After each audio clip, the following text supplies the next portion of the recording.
2 minutes, 30 seconds remaining.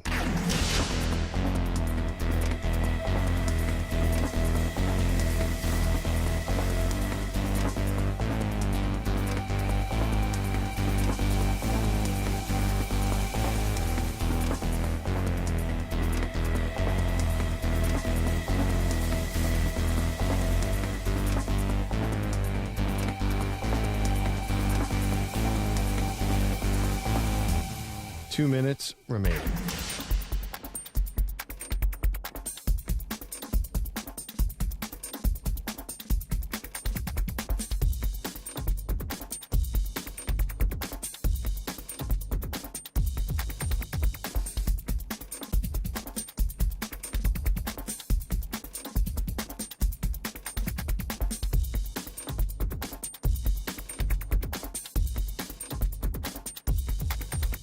One minute, 30 seconds remaining.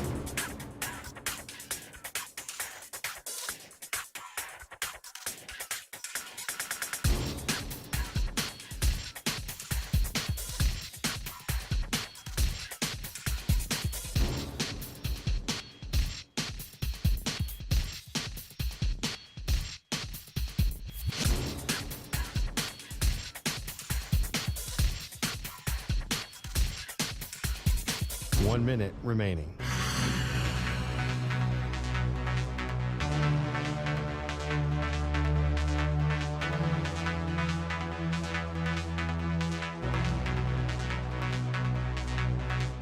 Forty-five seconds remaining.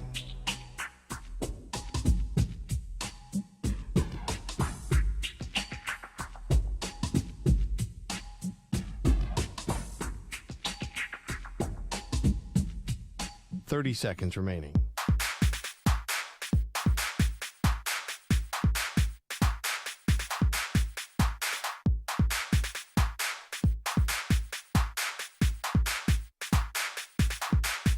Fifteen seconds.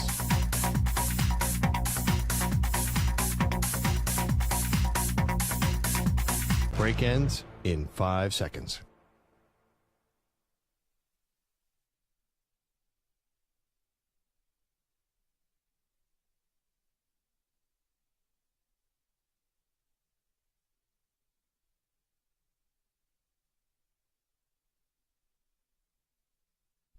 To infinity and beyond. He's live. He's nationwide. This is the Zach Gelb Show.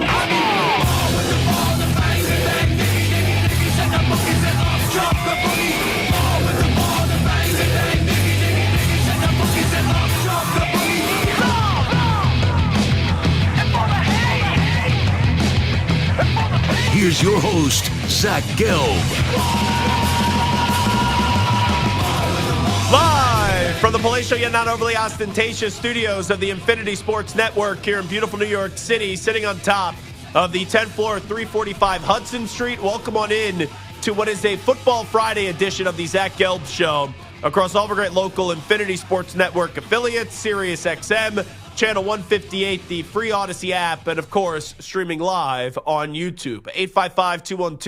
855-212-4227 is the number to jump on in. 855-212-4227. You can always get at me on Instagram, where I'm straight flexing, or via the good old cesspool of Twitter X at Zach Gelb. That's ZachGelb. Coming up at 4 p.m. Eastern, Coach Dan Mullen is going to stop by. We'll preview Conference Championship weekend with him, which really gets going tonight, as you do have Tulane and Army in the American Athletic Conference Championship game at 8 p.m. Eastern. You can watch that on ABC. You also will have UNLV and Boise State at 8 p.m. Eastern time.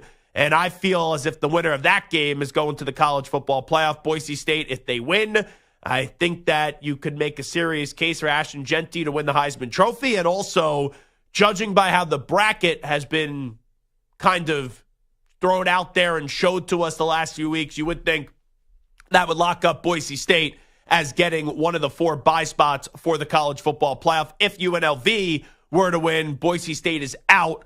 I think UNLV gets into the college football playoff as the highest-ranked conference champion, being one of those 5 spots that are guaranteed. But I do not think UNLV would receive a bye. It would then say that the Big 12 winner would then usurp UNLV if they do find a way to win the Mountain West Championship game that comes your way later tonight. So we'll chat about those conference championship games with Dan Mullen at the top of the hour at 5:20 p.m. Eastern time. We'll do some NFL picks, also talk about Saturday's Big 12 championship game, Iowa State and Arizona State in Arlington, Texas, with Ari Temkin of Big 12 Radio. Whole lot to do today. My apologies, first and foremost, for missing yesterday's show.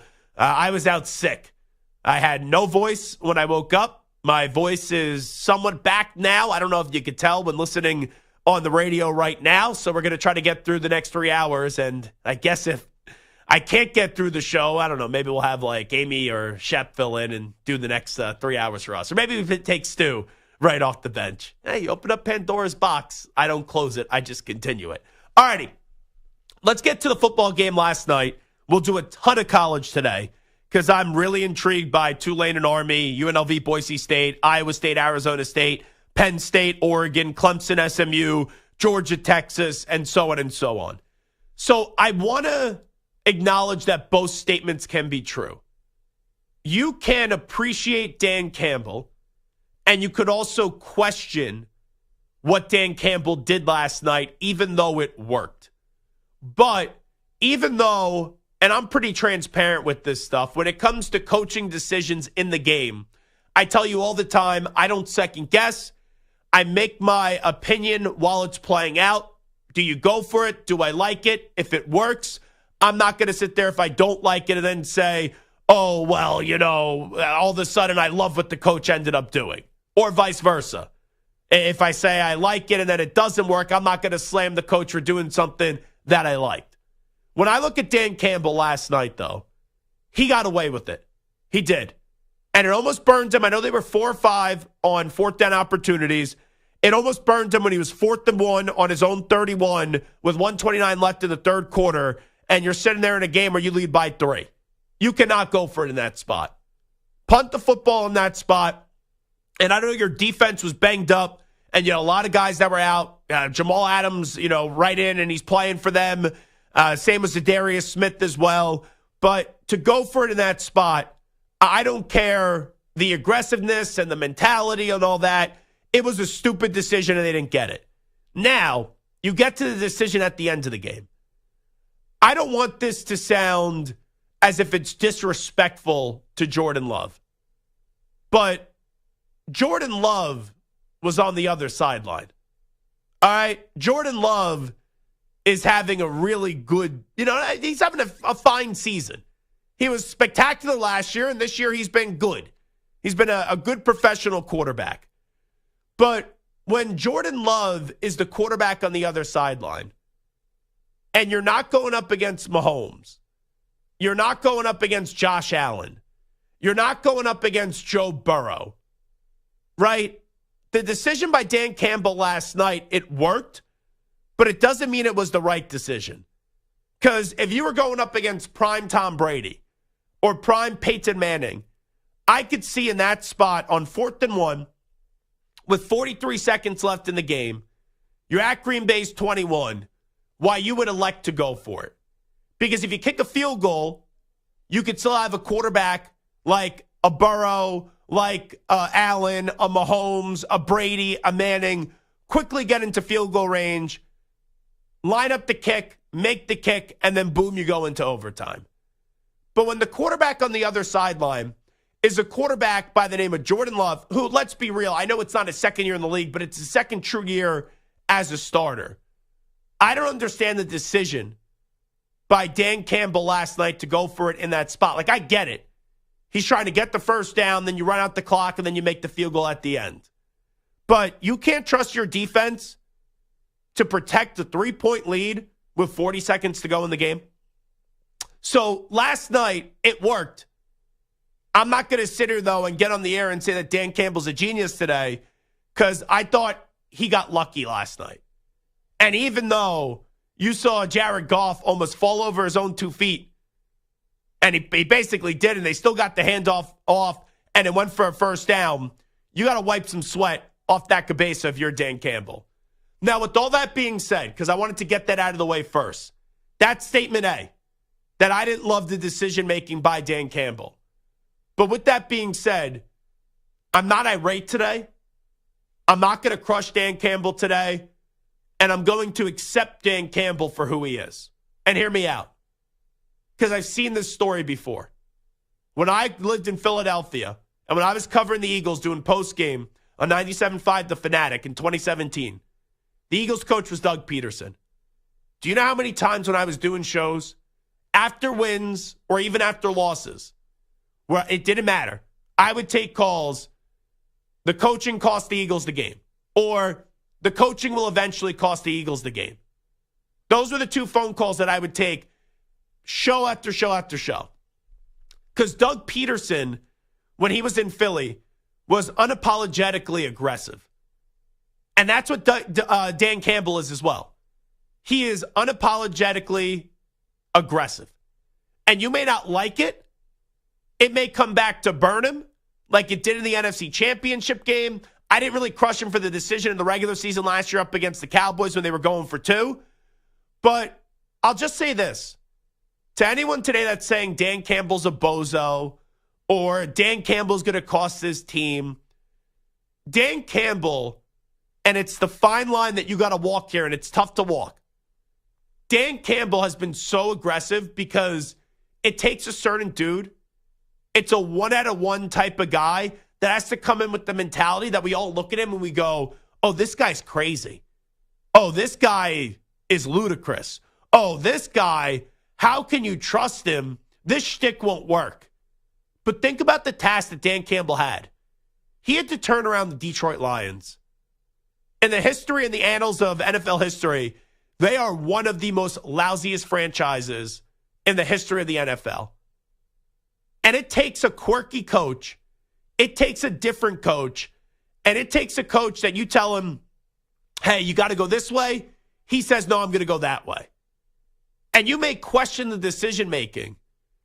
But for the most part, every button that Dan Campbell has pressed so far has not only been right, but it has elicited a team that we view as one of the best teams, if not the best team in the NFL. So Dan Campbell's going to continue to be aggressive. Dan Campbell's going to continue to be unapologetically aggressive. And there will be moments like last night where it doesn't work in one case, and then you don't think he should go for it, and he goes for it, and it works, but it doesn't mean that it was still the right call. But that's who he is. And that's what he feels like he needs to do, where he's already turned around not only the Detroit Lions, but have made the Lions last 2 years a bona fide Super Bowl contender. And that's what's going to happen. It's the same damn thing that I saw in Philly for all those years with Doug Peterson. You know, they had a Stu Nod meter for Doug Peterson when I worked at 97.5 The Fanatic. Jason Martinez with Mike Missinelli. Because they were like, this dude, Doug Peterson, is a Stu Nod. They're like, he makes all these dumb, stupid, silly decisions. And look, that guy did something in Doug Peterson that no coach has ever done before in the history of the Philadelphia Eagles. And that's win a Super Bowl. So to take a franchise that hasn't done something and to bring them to a level and to a new height where they can do something, you have to be aggressive. You have to be different. And at times, because you feel as if you have to just run that playbook over and over and over and over again, you make a stupid decision and you'll either get burned for it or you'll be lucky to survive it. But it's that risk. It's that desire to live on the dangerous side and to try things that 99.9% of the coaches would not do in the NFL that makes that locker room respect the living crap out of Dan Campbell, makes those players want to fight, scratch, and claw with Dan Campbell like they've never have done before for any other coach. Because he is the true definition of a player's coach, but he's not a doormat. And that dude coaches with all that he got. You know, he coaches with all that emotion, that intensity, and that aggressiveness that makes the Lions a 12-1 football team. Makes the Lions last year a team that was in the NFC Championship game. Makes them a team this year where you feel pretty damn good about them going to a Super Bowl. Like you look in the NFC, who are the two teams? It's the Eagles and it's the Lions. Like the Packers, they can't win a big game. The best one this year was the Texans. The Vikings are a good team. Do we see Sam Darnold in the Super Bowl this year? Probably not. The Seahawks, we'll see if they can win their division. We'll see who wins the NFC South. Commanders, they get in the postseason. Wonderful story. They're not going to a Super Bowl. But Dan Campbell feels that he has to go 100 all the time. And he needs to be the most aggressive coach in the league because he has this boulder on his shoulder and he carries it with him of turning around a franchise that for the majority of their existence has been a laughingstock and a perennial laughingstock. And Dan Campbell, when he first got in, we were like, who's this guy? He's talking about biting off kneecaps. I thought he was going to be better suited for the Big Ten, right? Rather than being an NFL coach. He even made the joke when he got up there. A lot of you probably didn't even know who I was. You probably thought I was the Iowa State coach, Matt Campbell. So he gets it. And when he says things and when he does things, it's different. There are things that you question. There are things that you raise an eyebrow and you go, I don't know if it's going to work. But guess what? You know what you can't question? The results. Because what he's done the last 2 years, if I would have told you that Dan Campbell, during his tenure, would have the Lions in an NFC championship game and then also be a team that is viewed as a Super Bowl favorite, you would have laughed at me when he was hired. You would have said, Zach, what are you smoking? What drugs are you on? What hot take are you just trying to generate to maybe get some clicks? That's what you would have said. So yes, in one breath, I don't like some of the decisions Dan Campbell made last night. I didn't like the decision to go for it inside your own 35-yard line. I didn't like the decision at the end of the game to bypass on a field goal over 40 seconds, even though it worked. Kick the field goal then, and then trust your defense, even though the defense has been banged up, because on the other sideline, it was Jordan Love. It wasn't Brady. It wasn't Manning. It wasn't Mahomes. It wasn't Allen. It wasn't Burrow. Now, it worked. It may come back to burn him at a future date, but guess what? This is what this dude feels like he has to do, just like what Doug Peterson did in 2017 to do something that's unprecedented. And for Doug Peterson, it was to win the Eagles a Super Bowl. And for Dan Campbell, it's to win the Lions a Super Bowl. So he could do some foolish things. He will be aggressive. There is no, wishy-washy. Some games I'll be aggressive, some games I won't. And it will either work with the Lions or deliver the Lombardi Trophy, or his decision-making and his aggressiveness will be his downfall. But guess what? If you have a problem with it, that's fine. Dan Campbell only knows how to do this one way, and so far, it's worked greater than what any of us thought it was going to work when he was hired. And he's either going to win it all with this aggressiveness, or he's going to lose it with this aggressiveness. But either way, if you don't like it, tough you know what, because where would the Lions be without Dan Campbell? Find me another coach that goes to Detroit and turns them around this quickly and makes them in back-to-back years a bona fide Super Bowl contender. So yes, I was like most of you last night. What the heck is Dan Campbell doing? But since I've seen this story before with Doug Peterson, I understand it. You have to accept it. And it's the only way the Lions will win a championship. Zach Gelb here with you on the Infinity Sports Network. We'll take a timeout. When we come on back, we got to break down some of these conference championship games this upcoming weekend. Who needs to win the championship game more? UNLV, Boise State, Tulane, Army, Iowa State, Arizona State, Penn State, Oregon, Clemson, SMU, Georgia, Texas. We'll highlight a player, a coach, or maybe even a team and who has the most pressure on them heading into this weekend. We'll take a timeout. Zach Gelb here with you. You're in a 5-minute break.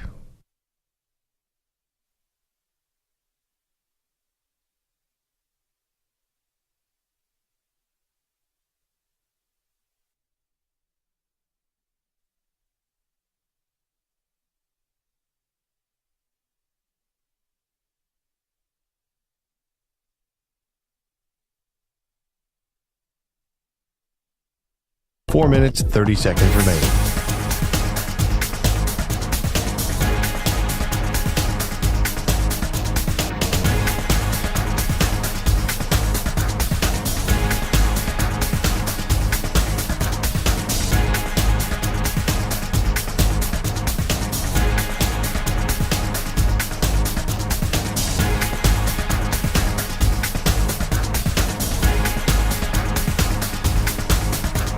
4 minutes remaining.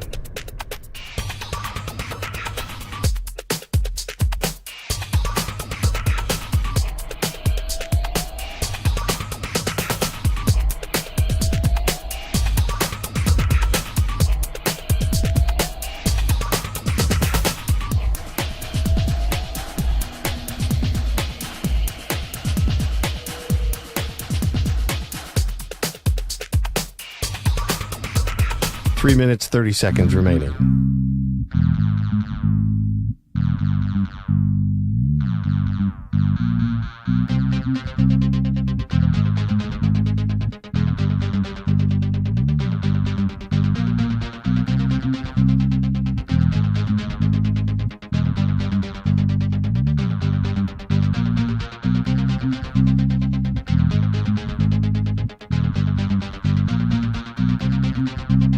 Three minutes remaining.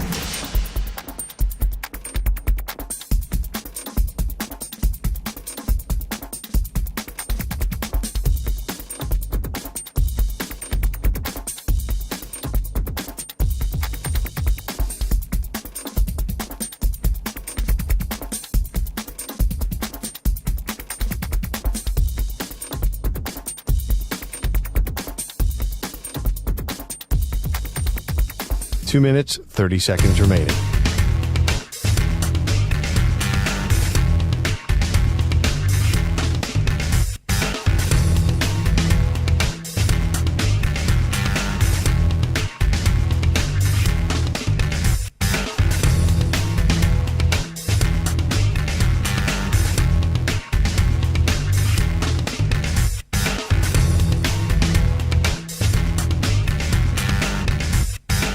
Two minutes remaining.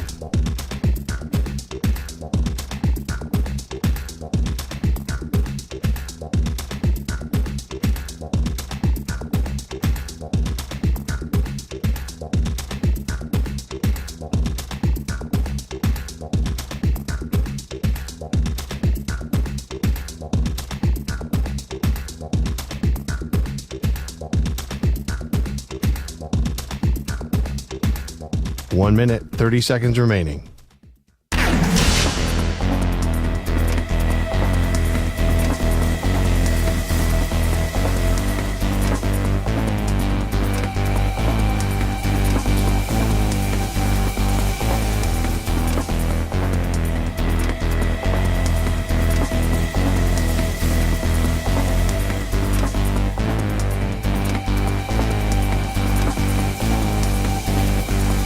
One minute remaining.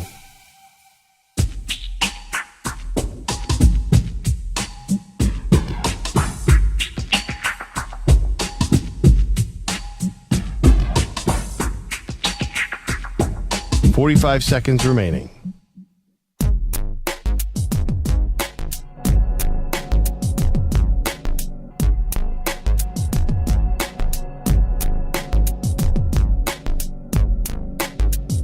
.30 seconds remaining.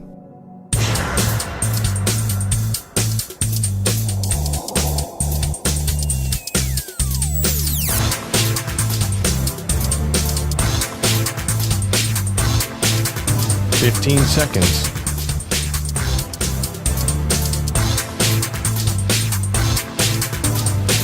Break ends in 5 seconds.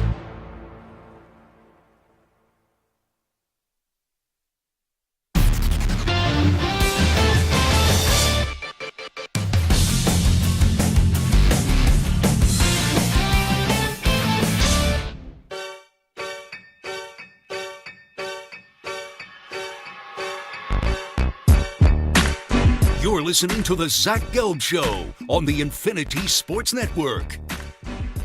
All right, it is the Zach Gelb Show on the Infinity Sports Network. Some people in the YouTube chat are commenting on my appearance about how I look like I lost a lot of weight. Well, in the last 4 to 5 years, I'm down 90 total pounds. I want to lose 10 more, Stu. But I'll tell you, just so I could say I lost 100 pounds, which would be really cool. And I'll tell you, when I was in college, I was just not healthy. I think I walked into college healthy, but then when I walked out of college, I was very unhealthy. Because all I did when I was in college was drink, smoke, eat. Like, we would go, there was this place, Philly style, that opened up, and it was like a pizza, fast food kind of place. We would order there from 2 or 3 times a day, which is disgusting when you look back at it. So that's when I probably gained the majority of my weight, and I was always a big guy. But they opened during the winter months, like when you're on winter break, and we were just staying there in the fraternity house, and they would just drop off pizzas, mozzarella sticks, garlic knots, grilled cheese. It was really unhealthy. And then I want to say it was around my sister's wedding. It was, my sister got married in 2019. A year before, I said, yeah, I got to start losing some weight. You know, I just put on way too much weight. And I fell in love with the elliptical protein shakes and just eating healthier. And it's become very addictive. But I'll tell you, it's also very expensive to lose weight. It's like some days I'll walk in there and I'll look on the camera and I'll be like, oh, that shirt's way too big. Can't wear it again. So I've gone down, I think like 8 pant sizes too, waist sizes as well. But you know who gave me a compliment the other day? When I was at that Boomer and Gio live show, when I was out that Friday a few weeks ago, Boomer Esiason comes up to me. He goes, Biggs, what's up? He goes, actually, I can't call you Biggs anymore. He goes, you're not that big anymore. He goes, did you do that Ozempic crap? That's what he said to me. And I go, nope. And he goes, my man. And then we pounded a shot together, myself and Boomer Esiason. But they were talking about me yesterday. So you know how it came about that I got invited to that Boomer and Gio live show? So they had a guy, Mark. Mark is a little person, right? That's the politically correct way, I guess, the somewhat politically correct way to say it. So he does like a little Trump impersonation. He's been a pilgrim before. So at this Boomer and Gio live show, Stu, they had me dress up as a turkey, right? Big guy in a turkey suit, and they get chased around by Mark, who's a really good dude who was a pilgrim. It was like a Jackass kind of skit. That's what they were trying to rip off. So Boomer on the air yesterday says, it was Peter Schwartz was in. He was doing their updates because I guess everyone's getting sick around here. Jerry was out sick. CeeLo was out sick. So the third guy off the bench, I guess, in their depth chart is the great Peter Schwartz. They wanted Peter to dress up in the turkey suit. And Boomer goes, yeah, Zach Gelb isn't fat anymore. He goes, we wanted a big guy in there. He goes, it looked horrible, the suit on Zach. Because you put someone in a turkey suit, Stu, you got to be a little bit round. So I guess I'm at the stage now where I am off the fat guy depth chart here at the radio station, which we have a long depth chart because there's a lot of people around here that are very big. And I'm not emaciated, obviously. I'm still a large man at 6'4", but I'm not as round as I used to be. So that's why I think it was kind of a dud, my appearance, I'm not going to lie. Like, it wasn't horrible. But they wanted the image of Mark chasing around a big fat guy. And Boomer even said, yeah, Zach was too athletic for that. So how about that? Boomer, who used to make fun of my white pasty legs when I would wear shorts around here, which was a drop somewhere many years ago, is now complimenting my physique. So that's the way that we go around that. Who would have thought, by the way? Remember when Marash was here on the morning show? He said he wanted to lose 100 pounds in a year. Marash has lost some weight, so I'll give him credit. But I told him I'd be closer to losing 100 pounds than he would be, and I'm only 10 pounds away. So that's where we're at right now. Boomer Esiason on the morning show complimenting my physical appearance and basically telling Peter Schwartz, we wanted you to look like the slob. And you know why Peter didn't do it, Stu? Peter didn't do the thing because he thought it was offensive. Like, Mark gets paid to do this. This is his act. He thought it would have been offensive to the little people community, is what Peter was saying. He thought he was going to get canceled if he ended up doing this. I was guessing it's because he had a hip surgery a few years ago. That's what my guess was, but that's not the reason. Okay. No, not the reason. No. So Peter just felt uncomfortable with it. All righty, who needs to win their conference championship game more? UNLV, Boise State. It's Boise State. You look at this. Boise State wins this game tonight. You can make a legitimate case for Ashton Genty to win the Heisman Trophy, and also Boise State would have a bye in the college football playoff. You could maybe play college football for another 100 years. I don't know if you'll ever get that combination again where Boise State would have a bye in the college football playoff and the potential Heisman Trophy winner. So that's on the line for Boise State. It would be so deflating. Like, you look at Miami, for example. How much have we talked about Miami this year? And now you enter the conference championship weekend. They're not even in their conference championship game. And not only that, they're not going to make the college football playoff, which I'm fine with. It would stink for Boise State when we spent most of this year talking about Ashton Genty and also Travis Hunter to win the Heisman Trophy. You know, pick who you want there if we don't have Boise State in the college football playoff. Tulane and Army. You know, I'm going to say that it's more important for Army to win this one. I don't think Army's going to make the college football playoff. Tulane squandered away their chance last week. But for Army to win the American Athletic Conference would be really damn cool and it'd be a job well done by Jeff Monken. Iowa State and Arizona State. I'm going to say that Arizona State needs this one more. Here's why. Iowa State, Matt Campbell, we all kind of fell off his bandwagon, right? He was a very popular name, going to get a big job, whether it was in the NFL or college, and he's never left there. And we soured on him in a bit. I remember a few years ago when they were expected to win the Big 12, and they didn't. He had some lame press conference. It was right around, I think it was in the COVID years, like 2020, 2021. And he gave a press conference. He goes, oh, yeah, it was your expectation for us to win the Big 12. That wasn't our expectation. And that's when I knew Matt Campbell just didn't have what it takes, the chops, to go get a bigger job or go coach in the NFL one day. Because you can't run away from expectations. But Matt Campbell getting Iowa State back into the mix to make the college football playoff, to win this conference, you know, in a weird way, I think it's a job already well done, where I'm not going to slam them if they lose. But for Arizona State, you've really found lightning in a bottle with Kenny Dillingham, and this could be the start of something special. And for a lot of the year in the Big 12, right, we talked about Kansas State, we talked about Utah, we talked about Colorado, we talked about BYU, we talked about Iowa State. Arizona State, they were kind of that sleeping giant in the Big 12 a few weeks ago. Where it was like Samter, because I know he's a Sun Devils fan from when he lived out in Arizona. He was like, kind of take a look at them. He goes, they got a chance to really upset some people, and I'll give Samter some credit for seeing that. And now here they are, one win away from going to the college football playoff. Penn State, Oregon, easy. Oregon loses this. It's their first loss of the season. Yeah, it stinks you don't win the Big Ten, and it's your inaugural year in the Big Ten, but all the pressure is on James Franklin. Because James Franklin hasn't won a big game this year. In their biggest game of the season, which was up against Ohio State, that team was just incompetent down on the goal line. And I know he's already won the Big Ten before in James Franklin, but they didn't go to the playoff. That was in a 4-team format. They're already in the playoff regardless. But this is another opportunity. This is another stand for Penn State and James Franklin to say, see, we can win a big game. And I know they haven't won it would be weird that they win the Big Ten this year because there's no marquee moment yet. But this would be a signature win for James Franklin and Penn State. Clemson, SMU. I'm starting to feel conflicted on this one, Stu. Can I ask you a question, Stu? Where's the confidence level if SMU loses that they still make the college football playoff? I think they still will, but it's close, so I guess like 55%. I'm going to be honest.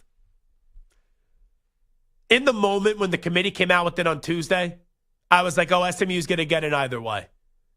And the moment I put that out there, I had immediate regret. And then Wednesday, and I was off yesterday because I wasn't feeling well, I've started to think, because I said this on a radio show yesterday, the line on Tuesday for Alabama to make the college football playoff was at minus 200. So I interpreted that as, oh, the committee really believes, all right, Alabama's going to be ranked as the 11th seed in the bracket, which they were.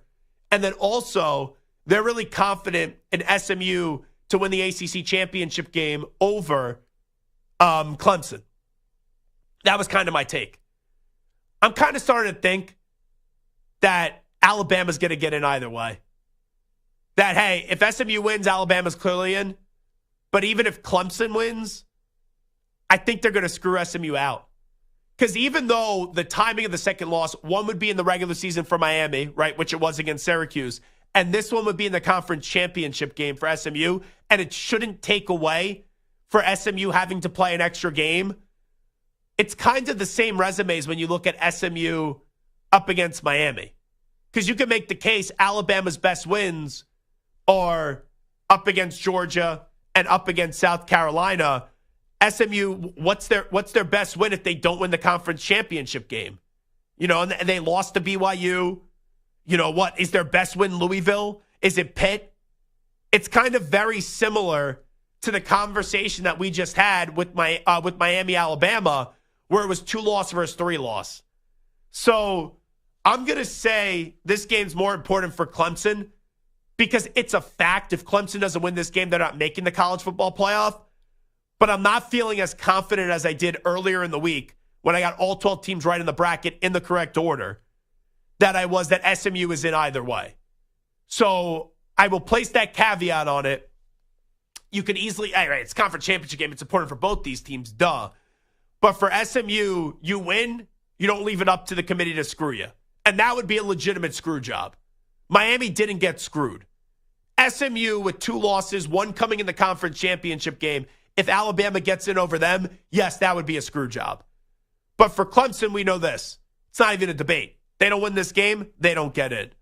And then Georgia, Texas. I'm going to say this game is more important for Texas just because it's their inaugural season in the SEC. And this could be the legitimate claim of, Texas is really back, because it was one thing last year to make the college football playoff. Now you go into the SEC. You win the SEC the first year, regardless of what you do in the playoff, that will legitimately signify, hey, Texas is not just back. They're back. But for Georgia, they win the SEC in a year where they haven't played great. That could then, gets on that bye, and then it can really ignite that fuel and spark that fire for them to go win the championship this year. So I look at this. Who needs a conference title more? Boise State between Boise State, UNLV. Army between Army, Tulane.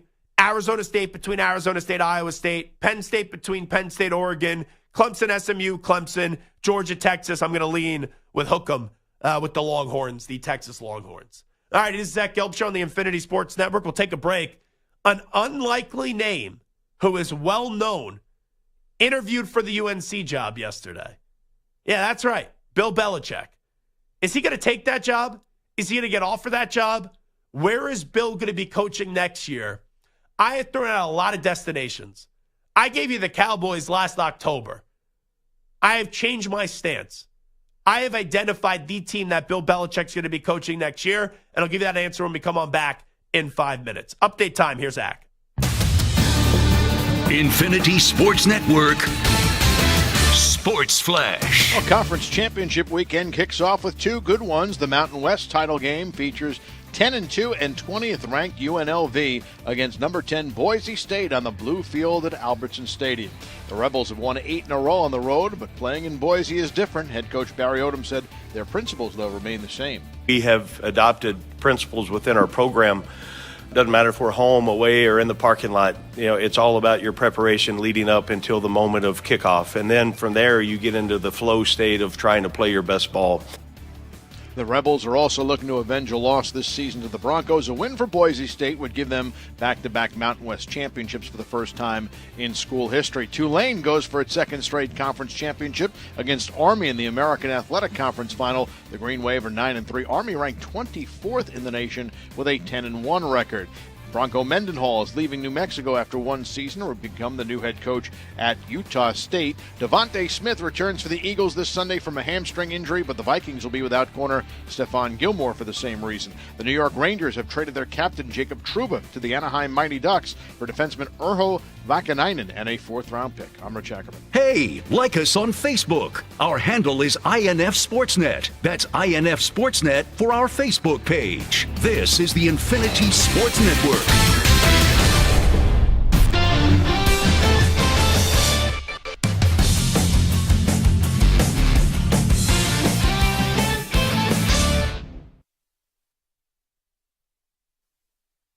You're in a 5-minute break.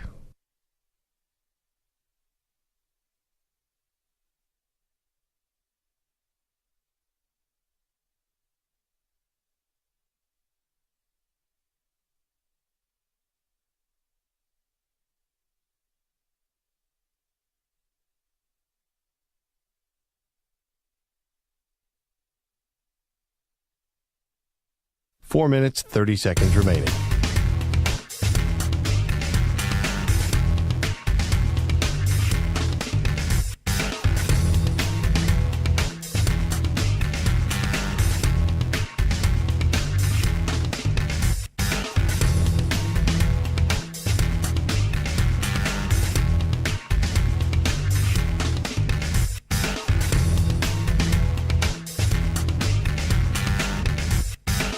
Four minutes remaining.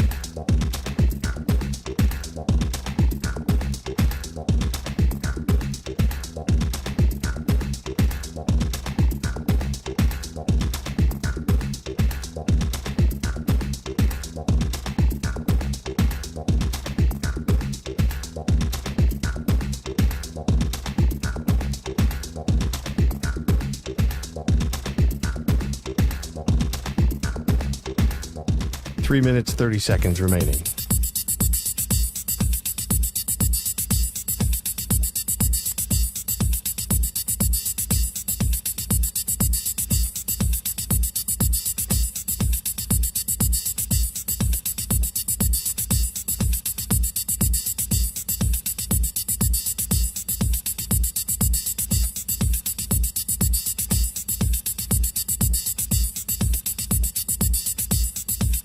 Three minutes remaining.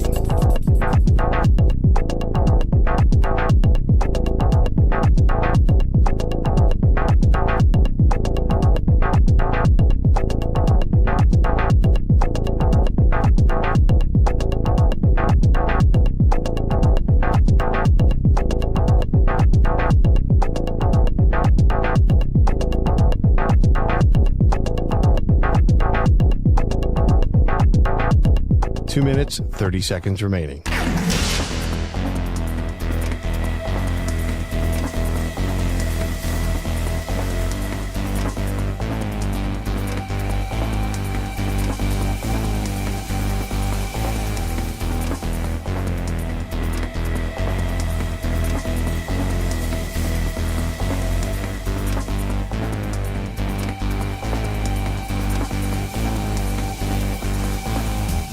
Two minutes remaining.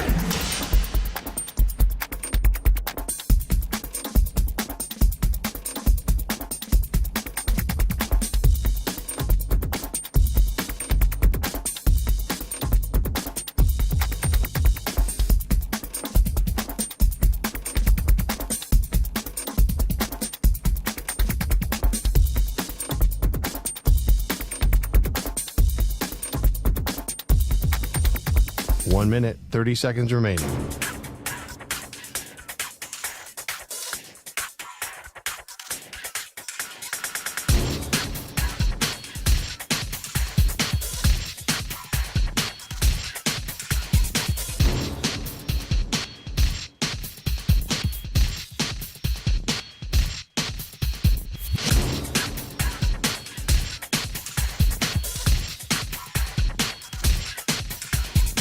One minute remaining.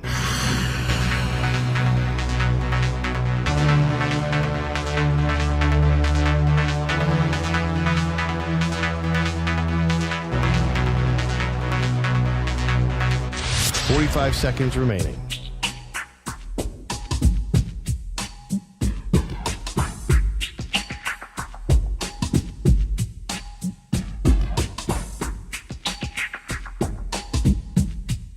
Thirty seconds remaining.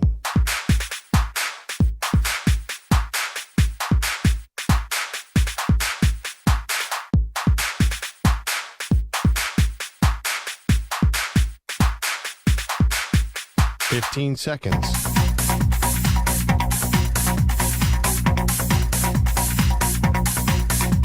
Break ends in 5 seconds.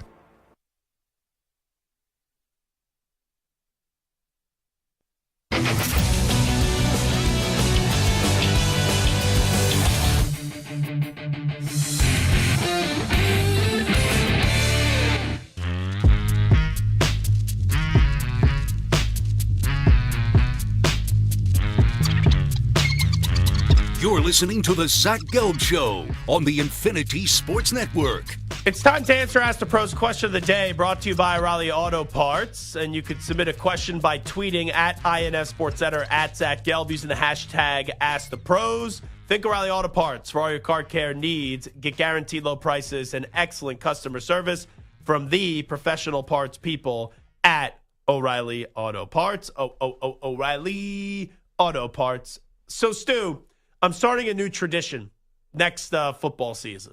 You guys, Santa, Stu, you're more than happy to join if you would like. But my brother-in-law and I are going to go to one college football game a year. So next year we're going to start it off. I've already been to Lincoln, but I want to take him to Lincoln to see a Nebraska game. So I kind of looked at their schedule. I saw Nebraska plays USC, excuse me. So I want to go to Lincoln for USC up against Nebraska. Then after that, like, I've been to the Big House, but I probably will go to 2 games next year that aren't here, right? And that are a national championship game, which I like to go to. And I went to last year's national championship game, going to go to this year's national championship game. But talking about the regular season, I will probably go to the game next year, Ohio State, Michigan. That will be without my brother-in-law. So next year we're going to go to Lincoln. Definitely got to hit up some SEC football games as well. I've always wanted to go to Alabama. I've always wanted to go to LSU. I have to go see a game in Boise. That is for sure, on the blue turf. But how about our guy, Jake Dyer, in the YouTube chat, which you could always stream us on YouTube as well. And you can listen to us on all of our Infinity Sports Network affiliates, Sirius XM Channel 158, and listen to us on the free Odyssey app. He just had a child a week ago. And think about this. You would think you just had a child a week ago. Congratulations. You have season tickets for the last 10 years to Boise State. You would think mom wouldn't let you go, right? Your wife wouldn't let you go. His wife is demanding him, saying, you can't miss this. You have to go to the freezing Boise State game tonight and the Mountain West Championship game up against UNLV. Let me just tell Jake something. Whatever your wife tells you to do for the rest of the year, you do it. And I don't care what you have that you may not want to do, what honey-do list that she makes you do, it does not matter. She's forcing you, demanding you to go. She probably would have divorced you if you didn't go to this game. But that's a lucky, and I mean a special wife. Definitely. Could you imagine, Stu, you and your girlfriend eventually get married, you guys have kids, and after having a child, 10 days later, a week later, I don't know. I was going to say the Raiders, but the Raiders will never be a big game. No, they're not. Let's say the Yankees are in the World Series. Sure. And you had tickets. Like a week after the child's born. Oh, don't help me get acclimated to being a parent. Couldn't say that for a second. So you go freeze your ass off with all these people and catch all these germs and then come back into our house. Yeah, I don't think that would happen. I don't think so. It's a special wife. Special wife indeed. Jake, you got a good one. All righty. Let me get to this Belichick story. Were you shocked yesterday, Stu, when you found out that Bill Belichick interviewed for the UNC football job? Very. Did not see that coming. So I'm not shocked, and here's why. I'm not telling you that I saw that this was coming. And it also, if you're getting rid of Mac Brown, who's old, it doesn't really make sense to hire another old coach. But with that being said, I found out about this or heard about this a day before it actually happened. And I'm not saying inside sources or anything like that, because sometimes, right, I'll get information, people will tell me things, and they'll go, just don't say it on the air, but here's the context so you can formulate an opinion. I was watching a YouTube clip the other night, and it was from Felger and Maz up in Boston on 98.5 The Sports Hub. Tony Maserati said that he heard about this, that Belichick was interviewing for the UNC job. So I just thought, okay, right, sometimes it's just talk radio. You get told things, where are they actually being told from?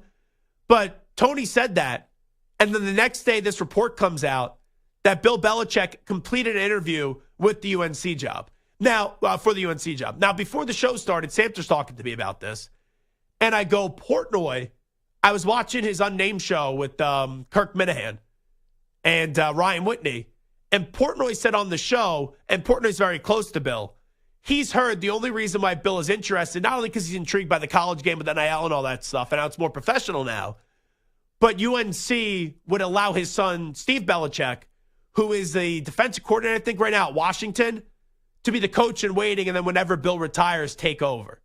So that was a theory that was just floated around from Dave Portnoy, and people, I guess, in the Belichick camp or close to Belichick, that told Dave Portnoy. Now, this is from Ollie Connolly, who is a writer at The Guardian. This is the Twitter thread that he just had. Per sources, I'm told Bill Belichick's negotiations with North Carolina include a guarantee that Stephen Belichick will be named the school's head coach in waiting. UNC is open to that guarantee. Discussions are not a bid to gain leverage for NFL offers, and Belichick is open to the move. Any potential staff would include Matt Patricia, Ben McDaniels, who's the Texans passing game coordinator, and brother of Josh McDaniels, as well as a sitting college GM who would handle general operations, NIL recruiting, and etc. Belichick's preference, what I'm told, remains a return to the NFL, but the landscape is already considered thin based on feedback for the league. Moving to college with a guarantee for his son will overrule waiting on the NFL carousel. If I am UNC, I'm offering him the job right now with the guarantee that Stephen Belichick's the coach in waiting. Because here's the thing. You could make Stephen Belichick the coach for a year, and then if you don't think he has the chops for it, you just get rid of him. But tell me the hire that's going to create more kind of shockwaves than Bill Belichick. Like, long term, it may be better to hire the Tulane coach John Summerall, which I don't know if they're going to get him. Charles Huff, there's a lot of bizarre things going on with him and Marshall. He doesn't have a contract. His contract's up at the end of this year. The year's over. And it seems like they're not going to want to give him an extension. I don't know why. Could you maybe tap into an Elijah Robinson, who's a defensive coordinator at Syracuse? Sure. That would be a savvy hire. So we even looked at this and talked about this when it was the Florida job. And I know since Billy Napier has kept that job, but it was like Lane Kiffin, and then it was Humana. So if I'm UNC, you hire Belichick for 3 years, you'll get a ton of boosters, a ton of donors, right? And you could create a program in the 3-year foundation of Belichick being there where I don't think it's crazy to say they could go consistently contend for the ACC. You know, who's that unmovable force? Who's that unstoppable team in the ACC? Clemson's good. You got SMU. They've been playing well. Syracuse did a nice job this year. Miami blew their opportunity. We'll see what they'll be able to be without Cam Ward. But now in the structure of transfer portal, name, image, and likeness, and I know that window's already open, Belichick could go buy a roster.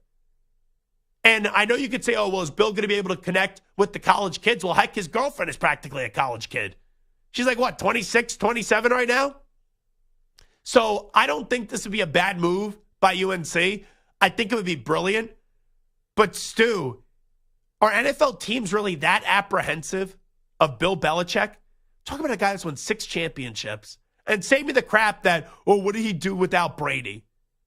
You know, come on. Brady needed Bill. Bill needed Brady at the end. Yes, Bill needed Brady more than Brady needed Bill. But it wasn't that long ago. Bill took Mac freaking Jones to the playoffs and added him as a 10-win quarterback. So it's bizarre to me that Bill, because I thought at first that this was the negotiation tactic, right? Kind of send the shockwaves out there and back channel NFL teams, you know, kind of tell me right now how much you're really interested. But he was going to get the Falcons job. And then Arthur Blank's people were afraid that they were going to get out of a job quickly. And then Arthur Blank did a 180 on it, regardless of what Arthur Blank wanted to tell us at the Super Bowl. So now Bill must feel as if there's a chance that he's going to get shut out again. And if I'm UNC, I'm making him say no. Make him say no. And if he says no, then you tried your best and you go hire what other options you were going to hire anyway. I think it's a brilliant move by UNC if they end up making it. It's crazy. I'm not going to say it's likely that there happens, but there's a legitimate chance that you could get Bill there if you just guarantee him that Stephen Belichick, let's say Stephen Jones for a second, but Stephen Belichick would just be the coach in waiting at UNC. Yeah, I don't hate it. Like you kind of said, I don't know what they're going to do that's so much better. And at this point, it's almost like what you have to lose. This isn't like a program that's won a ton of national championships where, okay, if you make a bad hire, that's a disaster. Like you said, if he's a coach for 2, 3, 4 years and it doesn't work and They have another year or two of his son. I don't know. I just don't think there's more to gain than there is to lose. And also, I know Deion was coaching in college, but you look at Deion going to Colorado and instantly having success. You're telling me Bill can't go? And I know Bill doesn't have the personality of Deion, but with Bill's legacy and Bill, the way that we look at Belichick, you're telling me he can't go to a place like UNC and go win 8 games a year against some of these other slap coaches that coach in college football? Come on. Like, let's just be real about it. If you put a gun to my head, though, in October of last year, I said, watch for Belichick to go to the Cowboys. Belichick to the Giants has been speculated. You know how much respect he has for the Giants organization when he worked there? I don't think he's going to the Giants. If I take a guess right now where Bill is coaching next year, it's actually the Jacksonville Jaguars.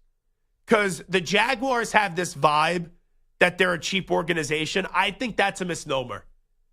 Because look at their last 2 hires. They went all out for Urban Meyer. It didn't work. They brought in Doug Peterson. Doug Peterson has won a Super Bowl in this league. And the Jaguars roster, it's not great, but it's fine. And you're in the AFC South, or who's your legit contenders? Titans stink. Texans are good. They're solid. But I don't think Belichick looks at the Texans and say, oh, I can't win, especially when his right-hand guy for all these years, Nick Caserio, is running the show. And the Indianapolis Colts, I don't even know how much they believe in their own quarterback right now. They benched him a few weeks ago. But it'd be kind of crazy with he's below 20 wins away. I forget what the exact number is of breaking Shula's record if he never gets an opportunity to break that record. And if he says, yeah, I'm going to bypass on the NFL, let me set my son up. My son wants to be a college head coach. He's at Washington right now. He's on my staff in the NFL. I'll take the UNC job. Hey, I go win some games at UNC. People will be like, oh, wow, look at me. Look at Belichick. He did it in both places. And then I'll hand the baton over to my son. So I think there's a chance it happens. I'm not going to say it's likely. But if you maybe take a guess right now where Bill is coaching next year, I'm going to say Bill is the head football coach of the Jacksonville Jaguars. All righty, we'll talk some college football next. Conference championship weekend. We'll also talk Bill Belichick and his future with Coach Dan Mullen. Does a great job now on ESPN. He'll join us when we return in 5 minutes.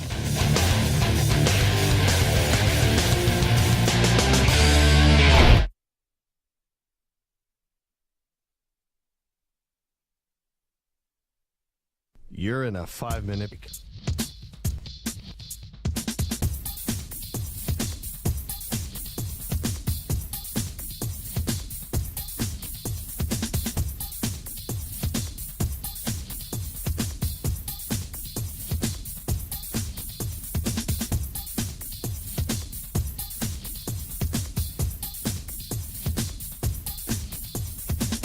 Four minutes, 30 seconds remaining.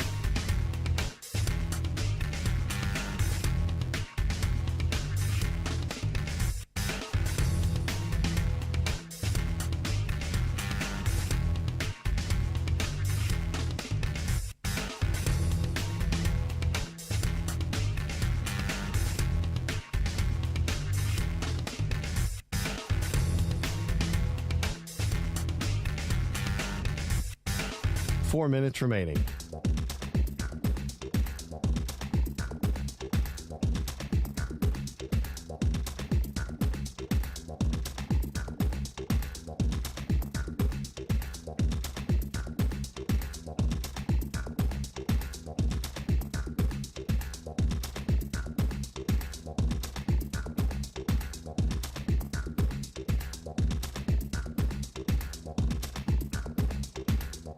Three minutes, 30 seconds remaining.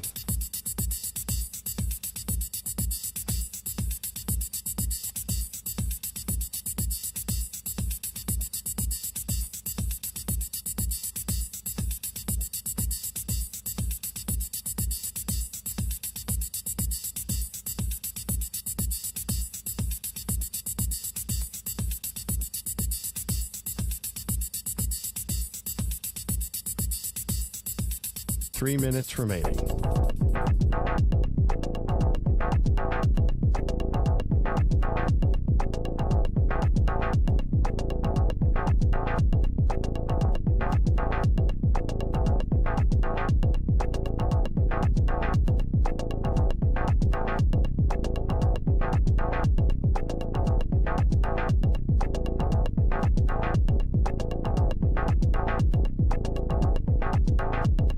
2 minutes, 30 seconds remaining.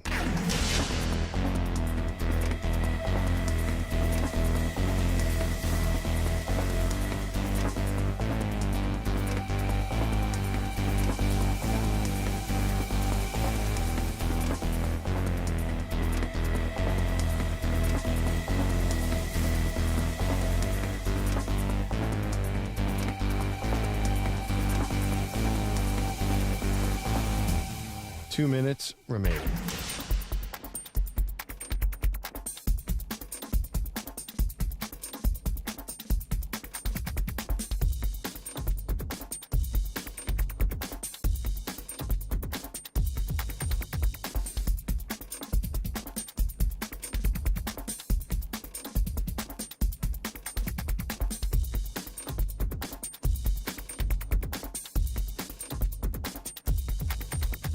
One minute, 30 seconds remaining.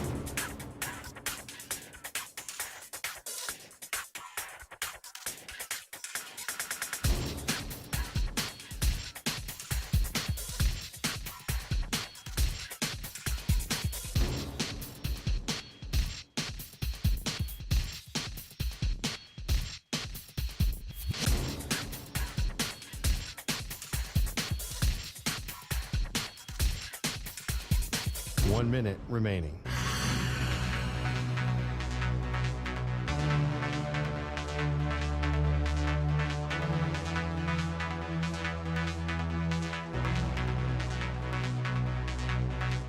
Forty-five seconds remaining.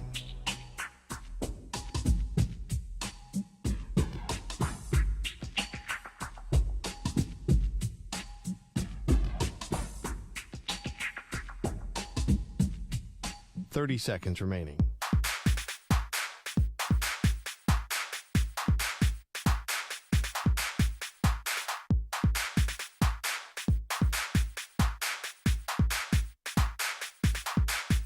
Fifteen seconds.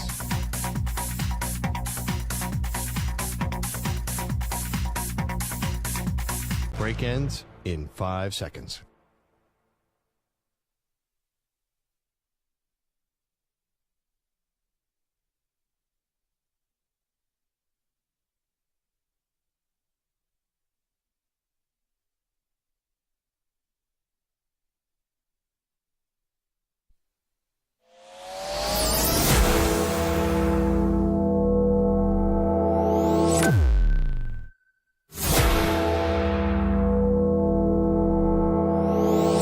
Infinity and beyond. He's live. He's nationwide. This is the Zach Gelb Show.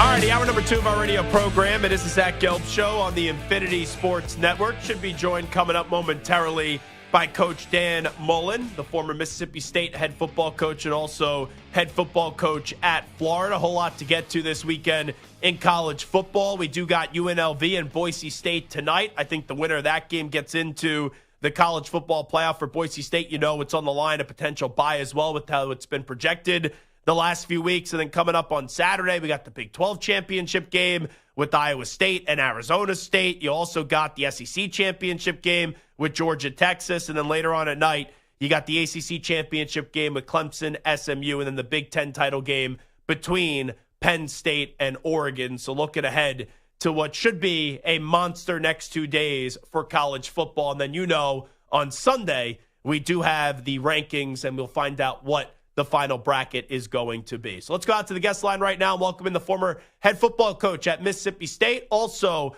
Florida, now does a great job on the ESPN, and that is our pal Dan Mullen. Coach, appreciate the time. How you been? I've been great. How about you? Well, I've been fantastic. So let me just start you off with the committee. What was the initial reaction? I don't think any of these teams got screwed over because they all stubbed their toe, but I wasn't surprised that Bama was in over Miami. Does Bama, when you look at them getting in, does a school like Miami, Ole Miss, or even South Carolina have a legitimate gripe, in your opinion, with the committee? I think first everybody has a gripe, right? I think everybody also stubbed their toe. My tough ones at looking at it, I love to see winning on the field, right? But when you put all the resumes together, and here comes the hard one. I I struggle with what the committee actually looks at. And because it seems to change not just from year to year, it seems to change almost week to week. Yeah. Right. So, I mean, and you start with the big two. Let's talk Miami. Miami has 2 tough losses to 2 very good teams in very close games. That's a pretty good argument. Those are their losses. When you compare those losses to the other people, Alabama's got some bad losses now, really bad ones. They have 3-score losses on their resume to teams that aren't very good and aren't going, not like non-bowl teams. You look at Ole Miss, they have some bad losses, and then you look at South Carolina. Well, the one thing, I mean, if we want to judge everybody together, is they have some head-to-head losses. Those teams have actually played, and one team won and one team lost. So I think that's the toughest deal. Now, but my sticking point with Miami, in my gut, I think Miami should have been ahead of Alabama. That's my gut. But they don't have great wins either. And winning has to mean something, And so when you want to make the argument that winning means something, well, boy, South Carolina went out there. Look at strength of schedule. They could sit there and make the argument, hey, we just beat Clemson the last game.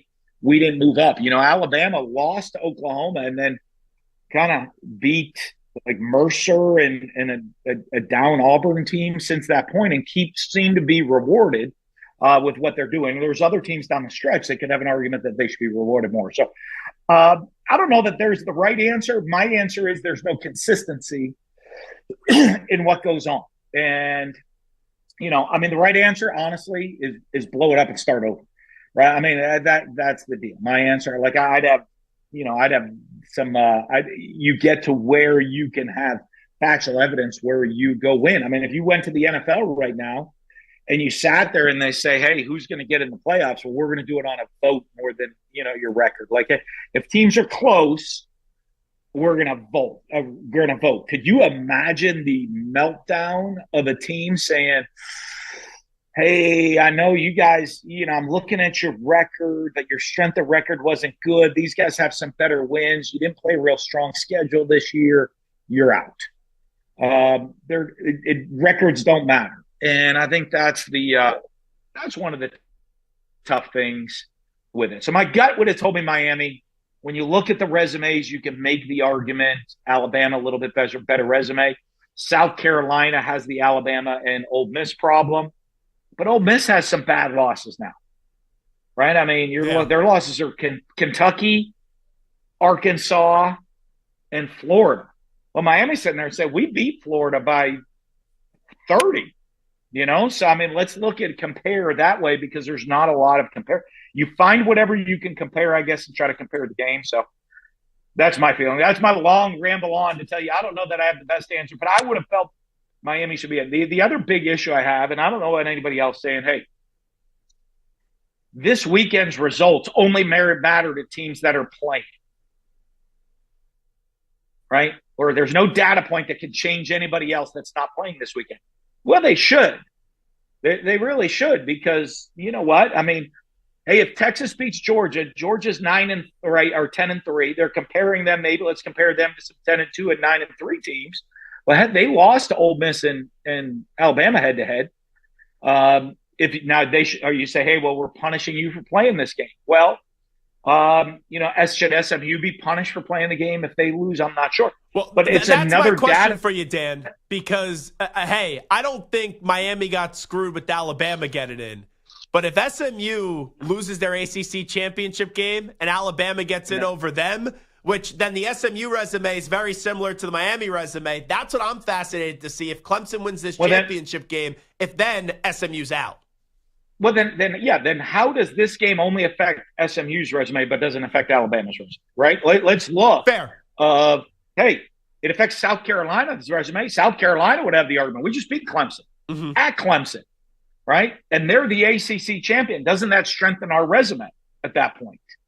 I listen, if you're going to play the games, either count them or don't. Either say, hey, the playoff was picked this week. These games don't matter at all. Or do they matter?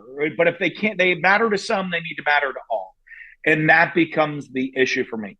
I think SMU, by playing this game, I think SMU's in and should be in no matter what the result of the game. Now, listen, and they've shown it with injury. If their quarterback gets hurt, two other guys, right, Rashard Smith goes down and they lose 72-3, well, then maybe I might reconsider. You know what I mean? But it would have to be something devastating like that for me to really think that way. I'm still waiting to see where, Penn State's good win is.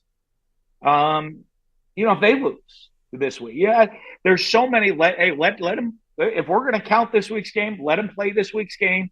Reevaluate everybody's resume again after this week.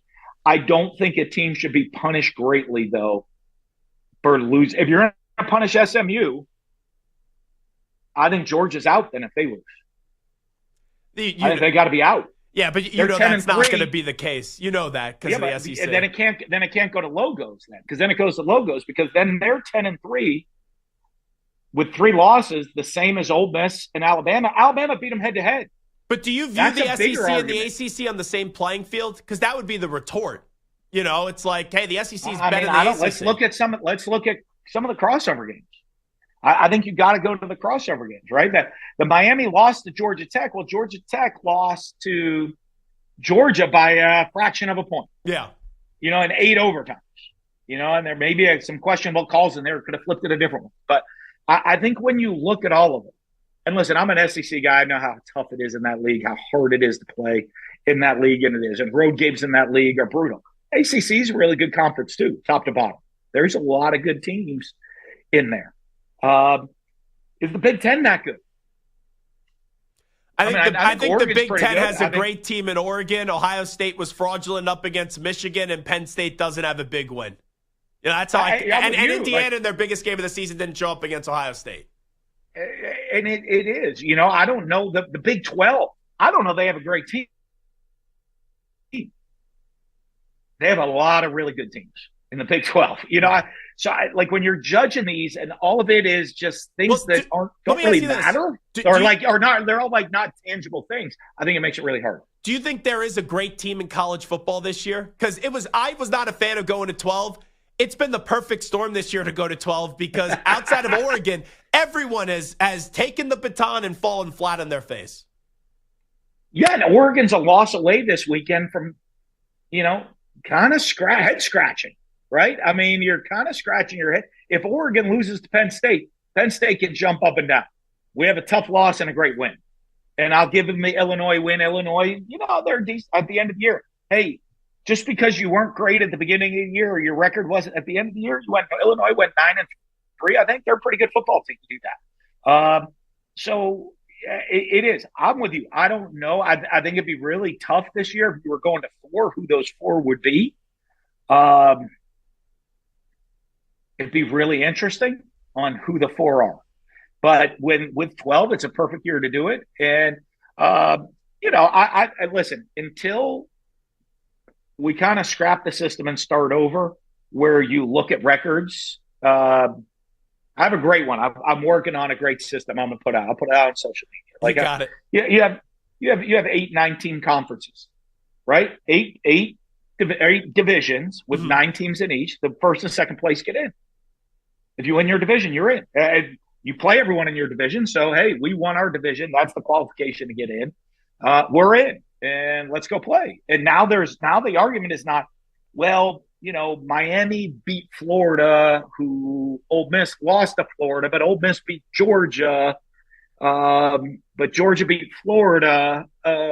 Is the ACC schedule better? Which actually is a good win?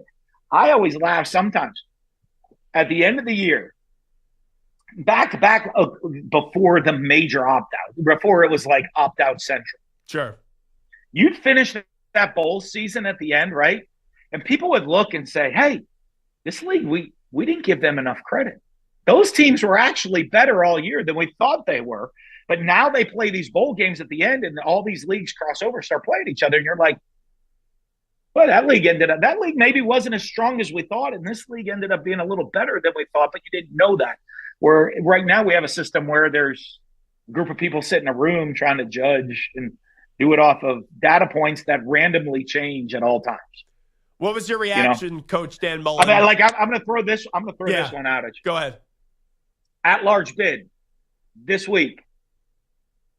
One of those teams plays. They're going to be an at-large bid. Their quarterback gets hurt in the game. They have to be out, right? Because we threw Florida State out last year because their quarterback got hurt. Yeah, I think it's different, though, because last year was a 4-team system. This year it's 12. So I think it gives a team like that a landing spot. But it knocked you out because of it. Like last year. Like I'm not in a talking 14 the format. champion. They're already in. The conference champions are already in. Let's go with who are the tricky ones? Like okay. You're saying teams that win their conference? So let's go. Georgia loses. Okay. Carson Beck gets hurt and is out for the rest of the year. Are they in or out? I still think they'd put Georgia in. I don't think they're going to penalize Georgia for losing the conference. SMU loses and Kevin Jennings gets hurt. I think they'll show their SEC bias and they'll keep SMU out. I'm not saying there's consistency. Isn't that kind of crazy? But that's just how it's going to go. Last year, that became a big data point. This year, then you're saying, well, it is not. It's relative for one team, not other. That's the hard part for me with the whole playoffs. The just lack of a little bit of consistency, and that's the shame of it all. And like I said, it changes week to week. It changes all the time, and sometimes it's hard to always get a straight answer of what because they don't want to sell people out behind the committee doors and what goes on. But you know what? The fact that we all argue about it all the time makes college football great, makes it interesting, makes fan bases passionate about their team, and college football never disappoints on a Saturday. And I don't think it'll disappoint this weekend either. Let me get your reaction, Coach Dan Mullen, on Belichick interviewing for the UNC job. What did you make of that one when you read it yesterday? Well, obviously, you look at Bill. Bill wants, the feel is Bill's trying to get back into coaching, right? Whether it's NFL or college, he wants to be on the sidelines. He wants to be coaching. So anybody have the opportunity to get a guy like Bill Belichick, that would be great. I think it's a long time since he's done a home visit recruiting. I sitting there on Bill's face at the end of the year meetings, right? When you talk like Nick and all those guys and the different people. He's sitting down there and a kid comes into his office at the end of the year, the third string running back, and coming in his office and he has a list. Hey, let's go through. I'm going to break down. I have the tape on how you get better. Let's look at how you want to improve, things we need to do, good and bad. And the kid's looking at like, Coach, how much you paying me? I'm in or I'm out. Pay me my money or I'm going to the portal. And I mean, him looking at you like, what are you talking about, Red? Maybe you should go to Duke. You don't have it. Yeah, what are you talking about, Red? Like, let's talk about ball. Let's talk about how you're getting better. Let's talk about this. And kid's like, I'm here to renegotiate my contract. And then after spring ball, hey, let's break it all down after spring. And the kid's in there again saying, hey, I need to re-up one more time or I'm going to the portal again. I don't know that's Bill, got Bill written all over it. But listen, anybody that has the opportunity to get Bill Belichick coaching their team should jump at it. How about you? I saw your name thrown out there for the UNC job. You stayed on TV, you getting back into coaching. I love this TV life. I always say this, if the right opportunity presents itself for not just me, but for me and my family, right? Because it is. It's. I think people don't get what it takes, how life consuming it is, especially at the college level, for not just you, for everybody in your family. It's a family life decision. If the right opportunity presents itself, you never know. I never say never, but I really enjoy the TV lifestyle. Sure, don't get me wrong. I love drawing up ball plays now. I love developing. I love coaching. The crazy one is, when we're in studio on Saturday, you watch the games and it's good and it's bad. But when you're on we go call the Thursday night games. Like I'm with Matt Berry and Harry Lyles, our whole Thursday night crew, and we're all out there calling the Thursday night games at that point, and you're in the stadium, the juice, the energy before the game. That's when you really start missing. Who's going to win, by the way, in your opinion, Georgia or Texas in the SEC title game? Ooh, that's a tough one. I always think it's really hard to beat a team twice in the same year. But Texas's defense is really good. I'm still waiting for their offense to really impress me. And Georgia can play defense now. Now, they're not as dominant as they've played over the last couple of years. I went down and broke down the first game. Texas's offense lost the game more than Georgia winning it. 2 turnovers, One really good. One of them was great defensive scheme. One of them was really bad offense. And before you can blink an eye, it's 17-0. And Georgia's not going to lose a 17-0 game. They're just not, And when they have that lead, I don't see them that, with your Kirby and that defense, they tighten up a little bit. But unless Carson Beck implodes, I don't see them losing that type of game. So can Texas find some offense? And if they can't, we know Georgia can find enough offense. And they play defense. I don't know if Texas can find enough offense to win the game. And then when you look at Boise State, they win. They're in the college football playoff tonight. Do you still think Ashton Genty can win the Heisman, or does it go to Travis Hunter? You know what? If you know me, I love college football tradition, right? I love all of college football tradition. I love what it's all about. Heisman Trophy. I'm so happy it's not the MVP of the quarterback or the quarterback of the number one team in the country. Right now, I don't want to knock Dylan Gabriel. He's had a heck of a year, but you don't just get handed the Heisman because you're number one, the quarterback of the number one team in the country, or the MVP of the number one team in the country. I think these are the two most deserving Heisman Trophy winners we've had in quite a long time. And listen, if Genty goes off tonight, he's got a national spotlight in a meaningful game. If he goes off for 300 yards, I think it gives, something like that, it gives him a chance. But I think it's going to be Travis Hunter 1, Ashton Genty 2, and nobody else even gets a first or second place vote. I think they are so far above and beyond everybody else as deserving Heisman Trophy winners. And I think it's 1 and 2. And Travis Hunter's done something you haven't seen in a long time. But so is Genty. I mean, he's done something you haven't seen in college football in a long time. But I would probably go with the lean to Travis Hunter. He's Coach Dan Mullen, does a great job on ESPN. Coach, always appreciate the insight. Thanks so much. We'll be looking forward to that manifesto for what college football will look like down the road, all right? Great, I will. Great to be with you. Have a great day. You got it. Right back at you. There he is, Coach Dan Mullen, here with us on the Zach Gelb Show. We'll take a timeout. When we come on back, let's continue that Heisman Trophy conversation. We'll be back in 5 minutes right here on the Infinity Sports Network. You're in a 5-minute break.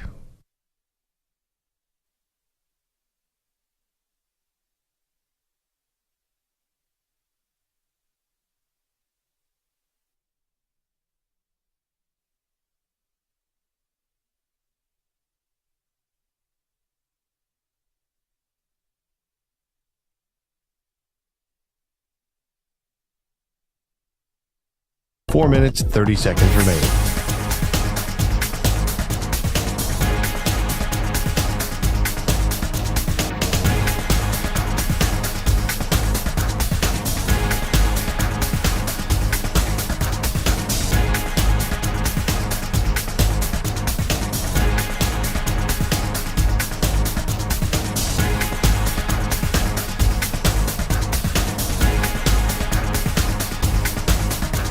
Four minutes remaining.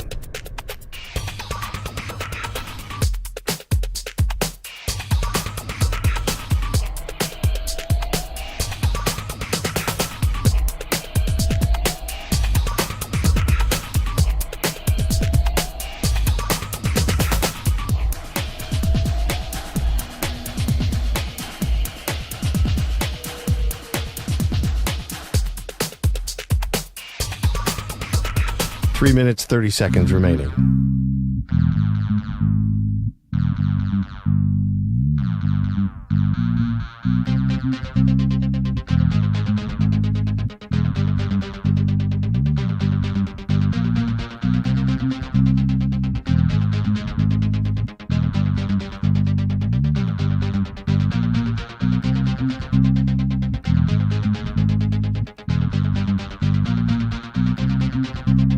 Three minutes remaining.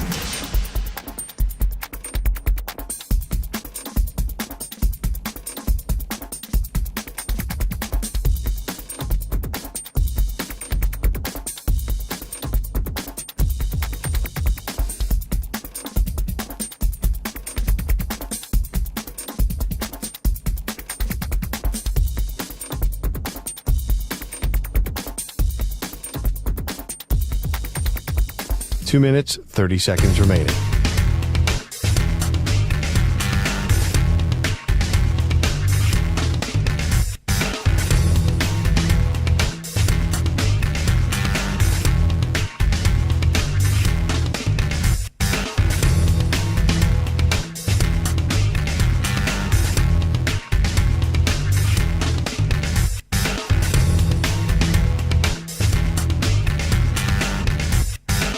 Two minutes remaining.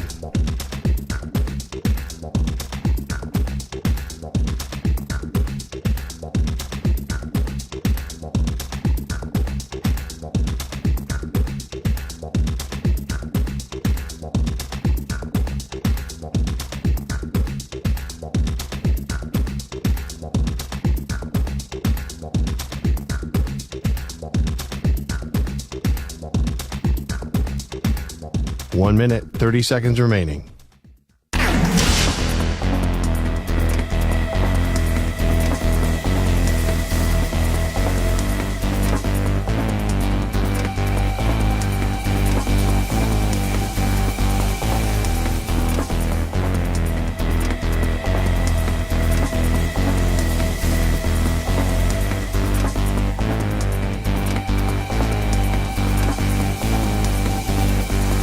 One minute remaining.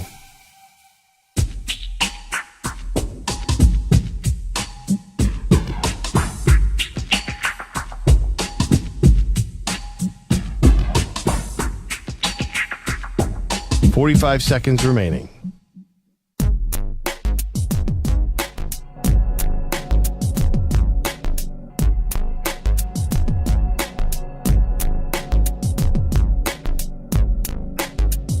Thirty seconds remaining.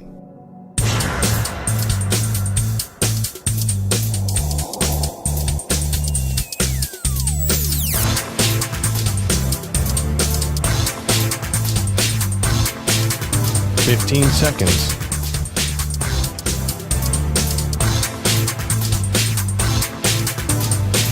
Break ends in 5 seconds.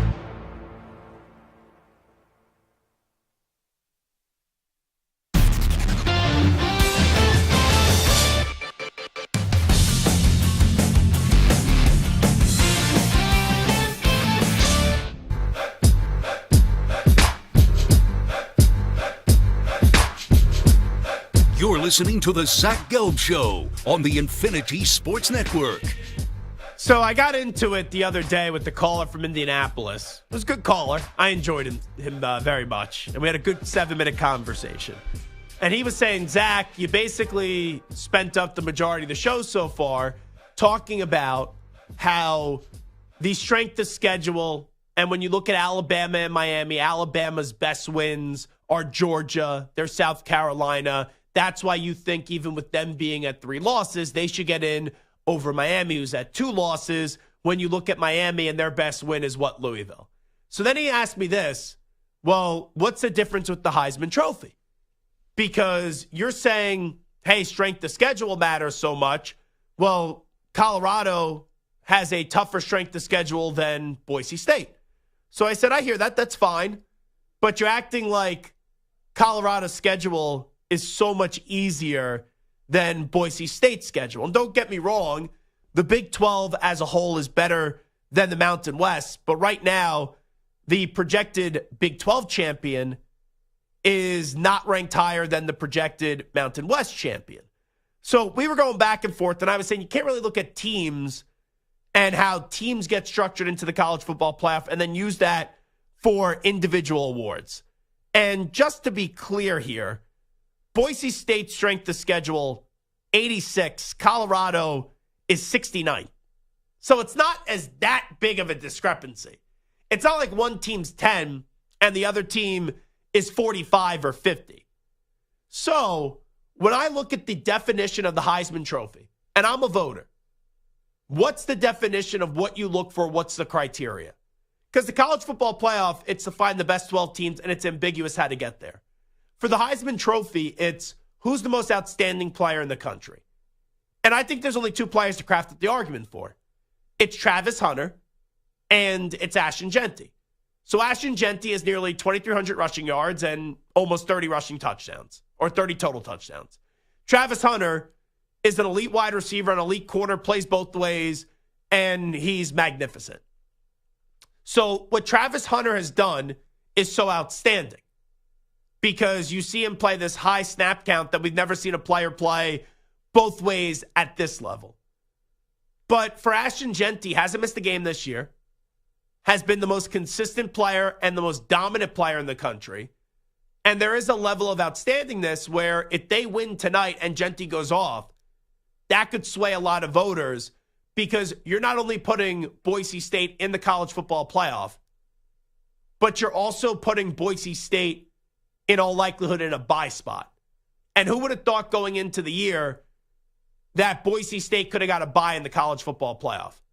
You would have thought, right, the 4 byes would go to the SEC, the ACC, the Big Ten, and the Big 12. So tonight, I still think it's up in the air. I do believe if the Heisman Trophy was handed out tonight before the game is even played, Travis Hunter would probably win it. But I think Ashton Jeanty can win the Heisman Trophy tonight. If he goes and has one of these games with 200-plus yards rushing, which he's done 5 times this year, and goes put football in the end zone a time or two in this game, and they win the Mountain West Conference, and they beat UNLV twice in 1 year, and they're in the college football playoff, and they get a bye, yeah, I could definitely see Ashton Jeanty winning the Heisman Trophy. And that's why, to the caller's point, when I said I gave the slight edge to Jeanty right now over Hunter, it's because I do expect Boise State to win the game tonight. I think this game's going to be a lot closer than people think. And I think Boise State gets scared for a while, but it is set up for Ashton Jeanty to rip off a huge run and really plant that flag in the ground to go win the Heisman Trophy. But to me, only 2 guys can win it. It's either Jeanty or it's Hunter. I would say right now I would vote Jeanty 1, but if they lose tonight, then yeah, I could see why you would put Hunter in front of Jeanty. And then third place, it's going to be fascinating because it's going to be a quarterback for third. And you could say it's Cam Ward, you could say it's Dylan Gabriel or Shedeur Sanders. Out of those 3, who do I think individually is playing the best ball? I do think it's Shedeur Sanders. But we know what Cam Ward's impact was to his team, and it's a shame that they couldn't get in the ACC title game, but then heck, don't blow a 21-0 lead. And how awesome would it have been this weekend for college football if Colorado would have been the Big 12 championship game? And they were in line to control their own destiny, and they blew it up against Kansas. Which, by the way, I do think just going back, I just thought about this in the moment. And let me just double check this before I say it on the air because I want to be accurate here. Yeah. Kansas, to go back to the argument that we had a few days ago. Kansas beat Colorado. Right? Big 12 matchup. To the caller's point, look at the mutual opponents. Look at the strength of schedule difference with the Big 12 and the Mountain West. Well, how did Kansas fare up against UNLV this year? Oh, that's right. UNLV won 23-20 back earlier in the season. So let's not act as if the competition for Colorado fans that are sitting there, that they're making that the biggest reason why Ashton Jeanty shouldn't win the Heisman, that the competition they play in is the biggest difference why Travis Hunter is, should win the award and Ashton Jeanty shouldn't. You have better arguments to make. I'm telling you how to argue. Because I could just simply say, well, look at what Ashton Jeanty did up against Oregon. $197 and 3 touchdowns. So come on. There are arguments to be made for Travis Hunter to win the Heisman. Just saying, Ashton Jeanty doesn't play anyone. Well, there's a lot of flaws in that argument. 855-212-4227, 855-212-4227. Anthony in Myrtle Beach wants to chime in on Bill Belichick interviewing with UNC the other day. Anthony, what's happening? What's going on, my brother? Doing great. What do you got? Well, the only real winner here is going to be Bill's girlfriend, because if he takes the job, she's going to get a full-blown scholarship. She's going to transfer from Bridgewater into UNC. She'll be out there cheerleading and rooting for Bill on the field, and it'll be like a Hallmark Christmas story all over. Yeah, they'll probably make Bill pose for some creepy photos like she did with Bill and the mermaid photo and the fish out of water and all that stuff. So there's a lot of jokes there. And we'll hear a lot of funny jokes and unfunny jokes about Belichick and the girlfriend and, the college kind of age of the girlfriend, even though she's in her mid to to late 20s, but there's a lot of jokes there that can be made. I could see Bill taking UNC because he wants to set up his son to be a head coach in waiting, all that. But I got it. Like, Stu, is he going to get shut out here for a second NFL cycle? Doesn't an NFL team, isn't there one team? For example, I hear Chicago Bears fans say, oh, we don't want Bill Belichick. Who are you losers in Chicago to say you don't want a coach that's won 6 Super Bowl championships? You would like to have 1/6 of the success that Bill Belichick has had in this league. Do you think Bill's in the NFL next year? You think he's coaching the NFL next year? I would have said before this week, yes, absolutely, but this report sways it for you. It does. I just feel like he's desperate. That's exactly how I feel. Yes, I just don't. I don't understand it, but I guess some of these teams don't like. Maybe they think it's too much power he's going to have, or the age maybe scares him off a bit. But it does kind of seem like he might get shut out for a second straight year, which I think is. I didn't think he was going to get shut out last year, let alone this year. Let me ask you this question, and it's a 3-part question. Belichick, Ben Johnson, Mike Vrabel from afar seem like the top 3 names on the market. Right. Who do you think has the highest upside between those 3 coaches? I think it's Ben Johnson just because of his age and what he can bring and all that kind of stuff. And the unknown of it, too. Yes. I agree. Who do you think is the best coach between those 3? Belichick. Agreed. Who do you think is the safest hire between those 3? Vrabel. Agree. Yeah. I agree. That's the way that I look at this cycle. Ben Johnson, I said this before, he's starting to annoy me. How selective he's being with the process. And, hey, we've seen a lot of his offense is awesome. I think it's my favorite thing in the NFL right now is watching his offense. But to act like you're Bill Walsh before you've been a head coach before is a little obnoxious to me. So that's one. But we've seen a lot of hotshot coordinators not pan out to be good head coaches. Belichick, I think it's the fear of how much does this change image of Belichick reality? And can a 72-year-old who's viewed as a disciplinarian still coach in the NFL and gain the trust of the locker room? But I look at Vrabel. Look what he did at Tennessee. They didn't have a lot there. I know they had Derrick Henry. I know they had A.J. Brown. Ryan Tannehill was the quarterback. He had them in an AFC championship game. So I really do truly believe that Belichick's the best out of the 3. Ben Johnson has the highest upside. But if I had a number 1 candidate on the market, it would be Mike Vrabel. Because I think he's a really good coach. I think he's the perfect blend of proven success, still has a higher ceiling, and he's a player's coach, but he's not a doormat. So if you ask me, Zach, you could hire one coach in this cycle, Belichick, Vrabel, or Johnson, it would actually be Mike Vrabel. And you know where I could see Mike Vrabel going? I just have a feeling Chicago's going to get Ben Johnson. Or it's going to be Ben Johnson to be some bizarre name like a Joe Brady or something like that. I don't think Belichick or Vrabel are going to get the job in Chicago. I said at the time, I can't see Vrabel taking the Jet job. I think the Jets are exactly what Mike Vrabel is exactly what the Jets need. A guy that is going to go into that locker room and not, he'll have the respect of the locker room, be friendly with the players, but he's not looking to be buddy-buddy. And he'll give them some tough love. Vrabel to the Jets is a prediction that I will float out there. And I think some people look at it, he won't take it because Bill hates the Jets. Belichick did not have Vrabel as one of his disciples as a coach. Vrabel played under Belichick, and Bill eventually traded him in the Matt Castle deal, which felt very unnecessary towards his time at the end in New England.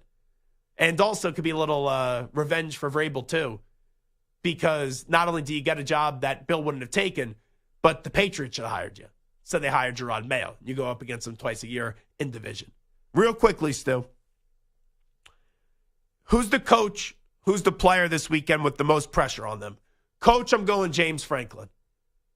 You haven't really done anything great this year, but you're in the Big Ten championship game. Oregon, we know, is undefeated. You got to go win a big game. James Franklin is notoriously known for not winning the big game. You go win your second Big Ten championship game. Even I could tip my cap a little bit to James Franklin. Who's your coach? Mine is Dabo. I just think, they've not had a good season. They have a chance to kind of back their way into the playoffs if they do beat SMU. And, he's one of the biggest name head coaches and one of the biggest name school. They should be running that conference. And for the past 3, 4, 5 years, they really haven't done so. So I think there's pressure on him to kind of prove that he can, get into the playoffs. So, but for my player, I took a Clemson player. Because Clemson, it's either you win and you're in, you lose, your season's over. You look at these other matchups, UNLV, Boise State, both teams winning, you're in. Tulane, Army, they're not going to make the college football playoff. Iowa State, Arizona State, I know it's when you're in for both. Penn State, Oregon, both are already in. Georgia, Texas, both already in. But for Clemson, SMU, I think SMU should be in either way. I don't know if they will. For Clemson, though, they got no shot to make it if they don't win. There's no, safety blanket, you lost in conference. Like, you don't have a good enough resume to get in right now. And I go back to that Pitt game a few weeks ago where Cade Klubnik won it on the ground with his legs. I think he's got to be the best player on the field for Clemson to even have a chance to get in and to win that game. So the player this week under the most pressure for me is Cade Klubnik. Yourself? So my player isn't someone who, if they lose, they're still going to make the playoffs. But for Carson Beck, he came into the season as a guy who everyone thought was going to be a top 3 to 5 pick, was going to be the Heisman Trophy. Heisman, best quarterback. The Georgia had the best team. He's been disappointing with his 12 interceptions. I just think he needs to have a big performance against Texas, and they can kind of right a lot of wrongs and get a bye, and they could be the team to beat still. So I think for Carson Beck, he has to have a big game. It's a good point with Georgia because it's very Kansas City Chief life with how vulnerable you've been this year, how many times you got how many times people said, you're not going to get the job done. You still win the SEC this year. I don't think that team needs a confidence boost, but it once again shows, hey, people wrote us off. We still won the SEC. There's not really a truly great team out there this year in college football. Carson, you found a way to navigate through those blunders that you had. Now, rub the dirt off your shoulder and go win a national championship and go win these 3 games by Final Four championship game to go win it all. All right, we'll come on back with onside, offside update time. Here's Zach. Infinity Sports Network. Sports Flash. Conference championship weekends begins tonight with a pair of games as 10-1 Army meets Tulane, which is 9-3, and that is for the American Athletic title. The Green Wave won the AAC last year. John Summerall looking to cap his first season in New Orleans with another, trying to impress upon his team what tonight means. I'll be honest with you, I don't remember from a year ago or 2 years ago or 3 years ago who made what all-conference team. I do remember which teams won championships. Like the championship teams I've been a part of, man, I remember that forever. Like I'll be, 75 years old and laying around and unable to function, and I'll remember the championship teams I was a part of. 11-1 Boise State meets UNLV in the Mountain West title game. A win for the Broncos would likely result in a first-round bye in the college football playoff.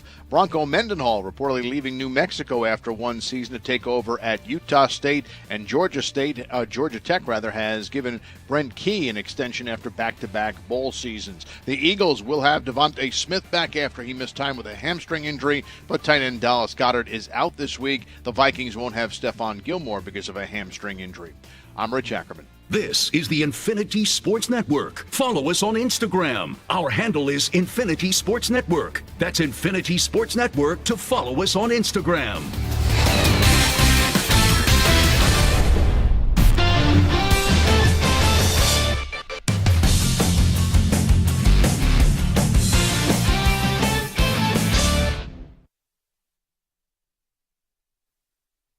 You're in a 5-minute break.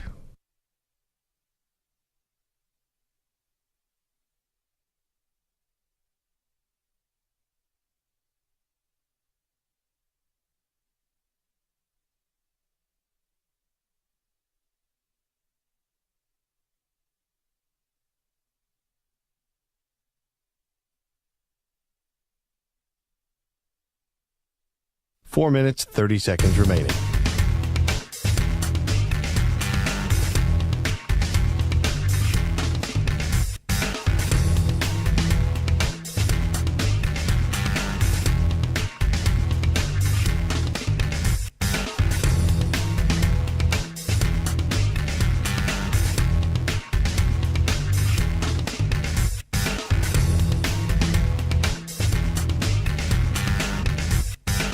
Four minutes remaining.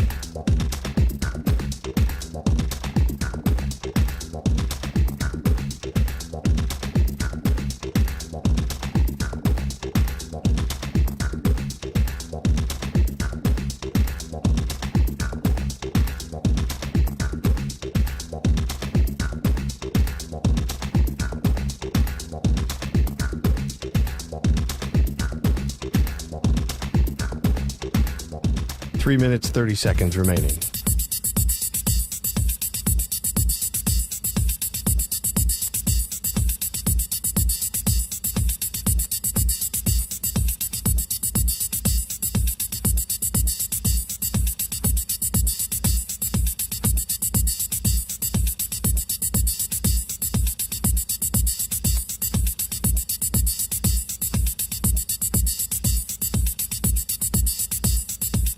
Three minutes remaining.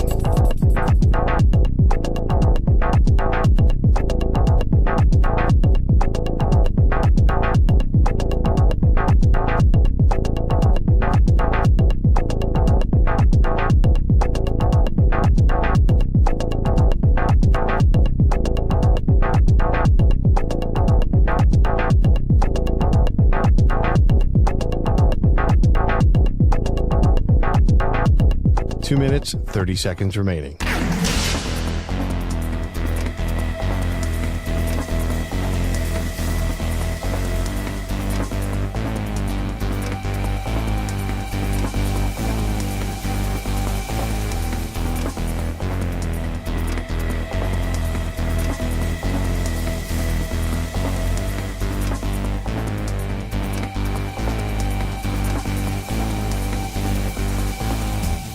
Two minutes remaining.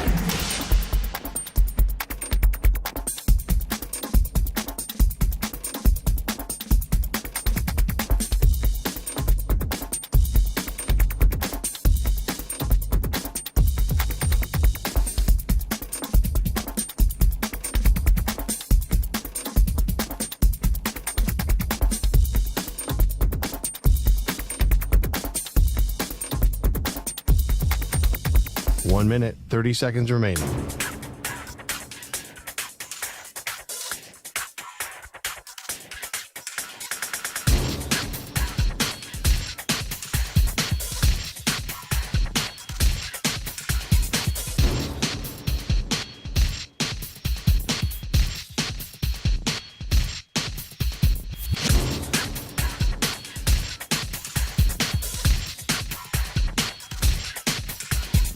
One minute remaining.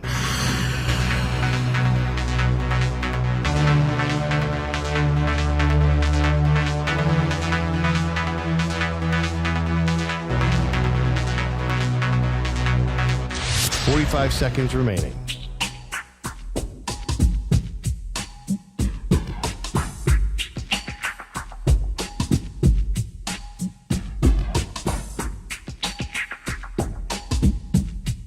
Thirty seconds remaining.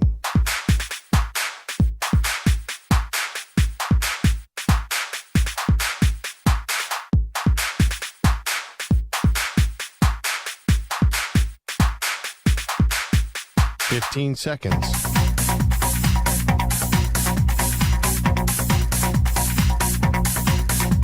Break ends in 5 seconds.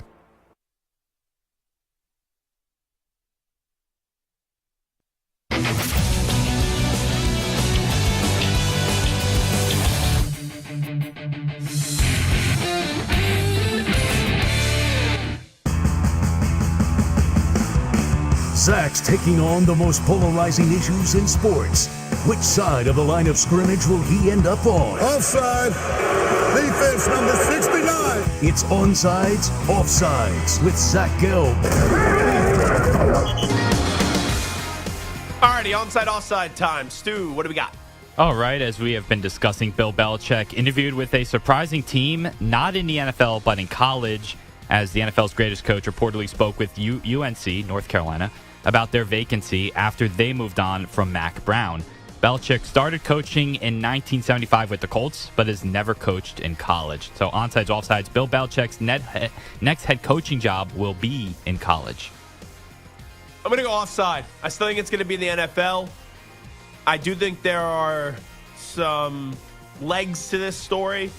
I think the family thing and the component of it, having Steven take over after he would walk away, is legitimate. But I see Bill with a Jacksonville Jaguars hoodie upcoming fall of 2025, which is just a bizarre sight. So I'm going to go offside when you ask me. Bill Belichick's next head coaching job will be in college. Offside.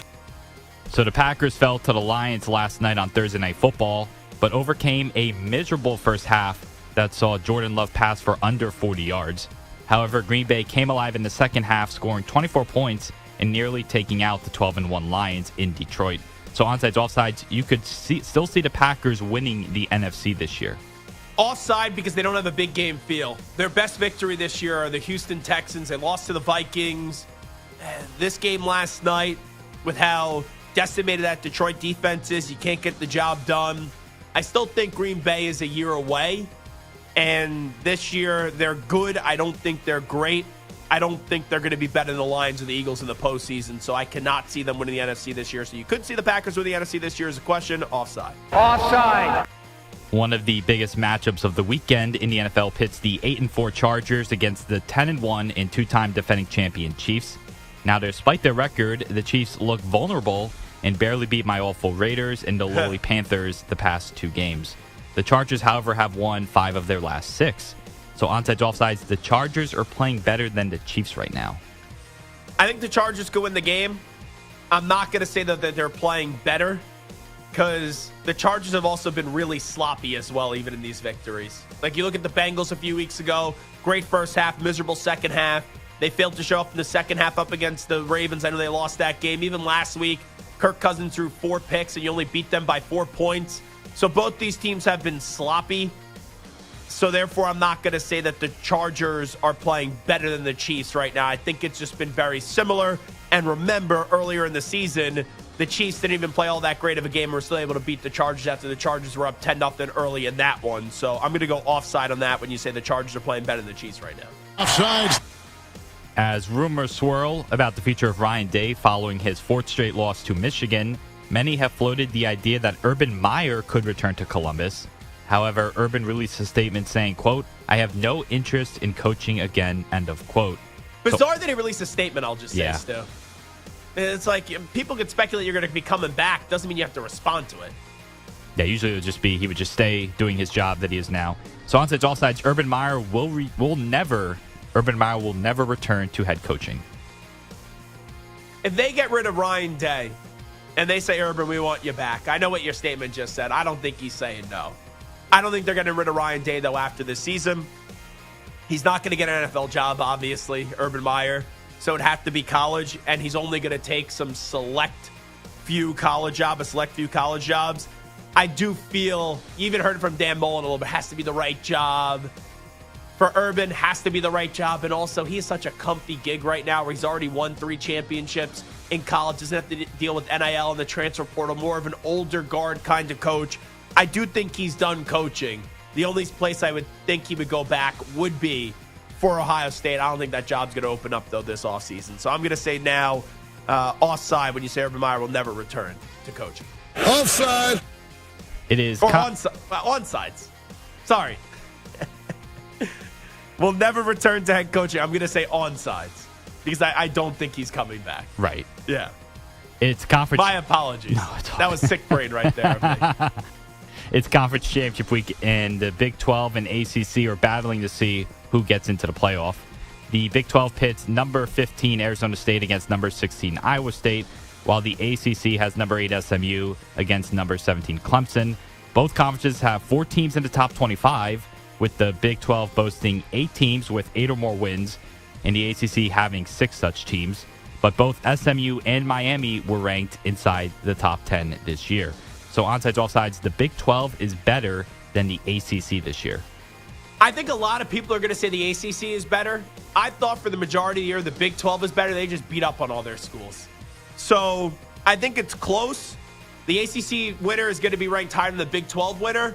But I'm going to say from top to bottom, I'd rather be the Big 12 than the ACC.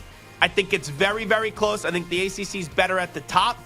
But I look at the Big 12.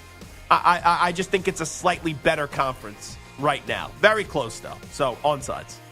All right, last but not least, over in the AAC, 10-1 Army takes on Tulane for the title, while Boise and UNLV battle for the other Group of 5 championship out in the Mountain West. The 24th-ranked Black Knights have played just one ranked team, losing by 35 to Notre Dame, but are also the only team with 2 games remaining before the playoff as they face Navy next week. Onsides, offsides, there is still a chance for Army to make the playoffs. Well, the Navy thing means nothing. Like, I know Army-Navy's always big because the rankings come out on Sunday. I don't think there's a chance Army's going to make the playoff. I understand the question, especially if you beat Tulane, but I really do truly believe the winner of the UNLV-Boise State game is going to the college football playoff. So there's still a chance for Army to make the playoff. I'm going to go offside. Now, Stu, you can play the sounder real quickly. Offside. I do have a bonus question for you. Ooh, good. It came to my attention on Wednesday, and sometimes it gets very hot in this studio, and I was wearing a sweatshirt that's not, it wasn't 100% cotton. It was, I think, like some polyester. I think it was 70% polyester. Onside, offside, you realized how bad my pit stains were on Wednesday. I didn't until you came in here like later in the show, and I think Mike had said something, or you pointed it out. One of you pointed it out, but up until that point, I had not noticed it. So that's offsides. Someone told me, hey, when you took, it was when I was taking a few phone calls, your arm was resting up on here. They're like, go look back. You would have thought that a waterfall really was coming out from underneath my armpits. But it's weird. I don't usually have sweaty armpits. It's only when I'm in this studio. I just sweat like a pig in this studio. And that's why Ack always gets mad at me when I make it 66 degrees in this studio. It's because I sweat a lot here. I don't know why. Anywhere else, I don't usually have armpit sweat. Here at 345 Hudson Street Studios, a lot of armpit sweat. But it was bad. Really bad. The worst it's ever been on Wednesday. And I think it was just the material of the sweatshirt. And I don't like to wear a shirt underneath my sweatshirt. I just like to wear the sweatshirt. So it was going right to the sweatshirt underneath. And it was spreading like it was a wildfire. It was ugly. It was a rough look for your boy. All right, we'll take a timeout. Zach Gelb, Infinity Sports Network. Who's the third best team in the NFC? And can anyone else win the NFC besides the Detroit Lions and the Philadelphia Eagles? And we'll reset Conference Championship weekend. Ari Temkin is going to join us coming up 25 minutes from now from Big 12 Radio. We'll do all that next.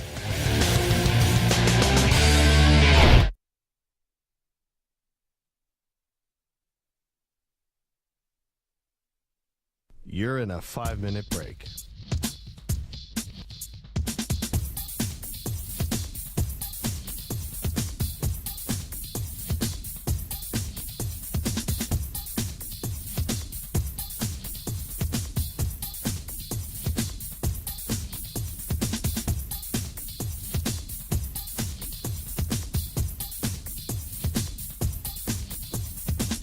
Four minutes, 30 seconds remaining.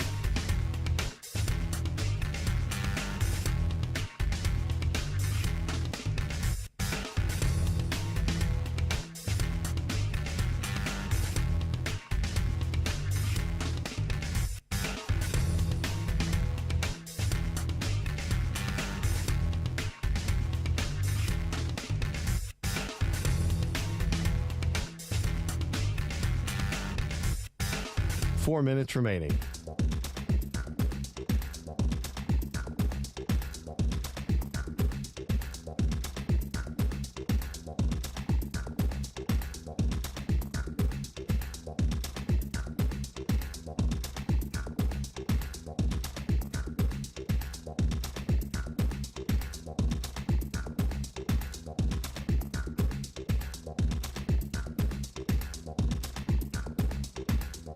Three minutes, 30 seconds remaining.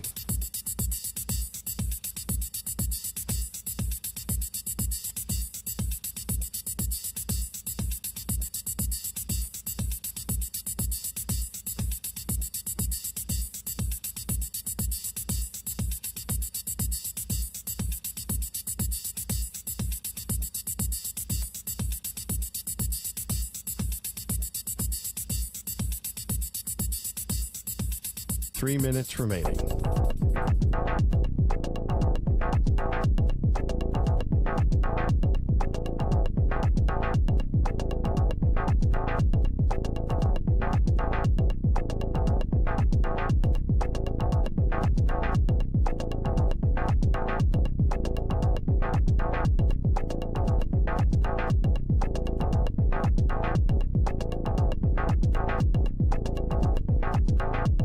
Two minutes, 30 seconds remaining.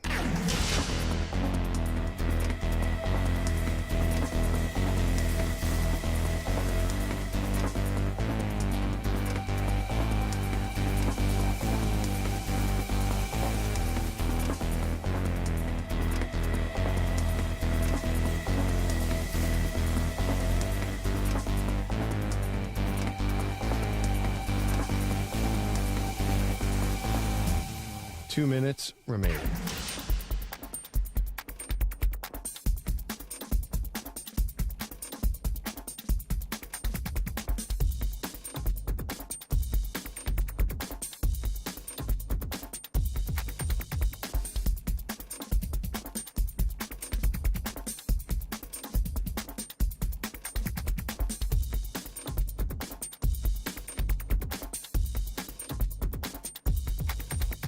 One minute, 30 seconds remaining.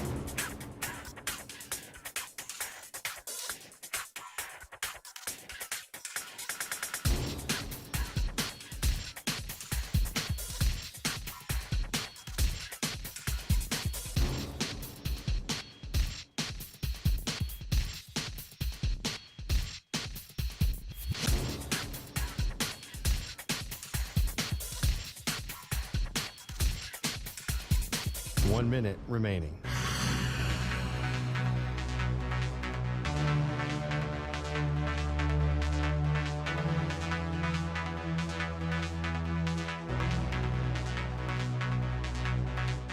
Forty-five seconds remaining.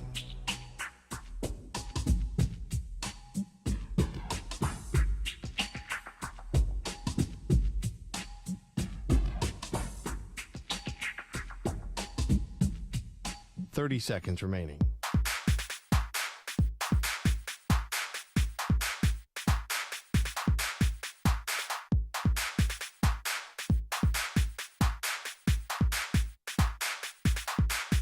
Fifteen seconds.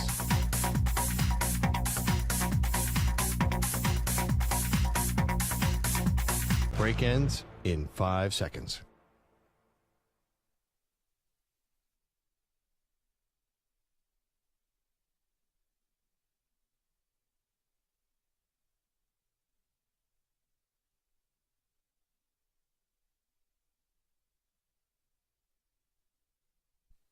To infinity and beyond. He's live. He's nationwide. This is the Zach Gelb Show.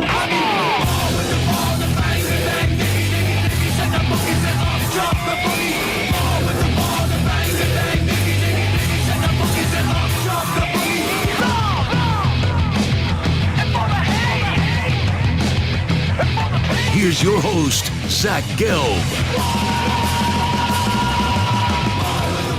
All righty, hour number 3 of our radio program. That's right, it is the Zach Gelb Show, Infinity Sports Network. Last night, you had the Detroit Lions off the aggressiveness from Dan Campbell, sometimes the stupidity, but when stupidity works, we call it aggressiveness.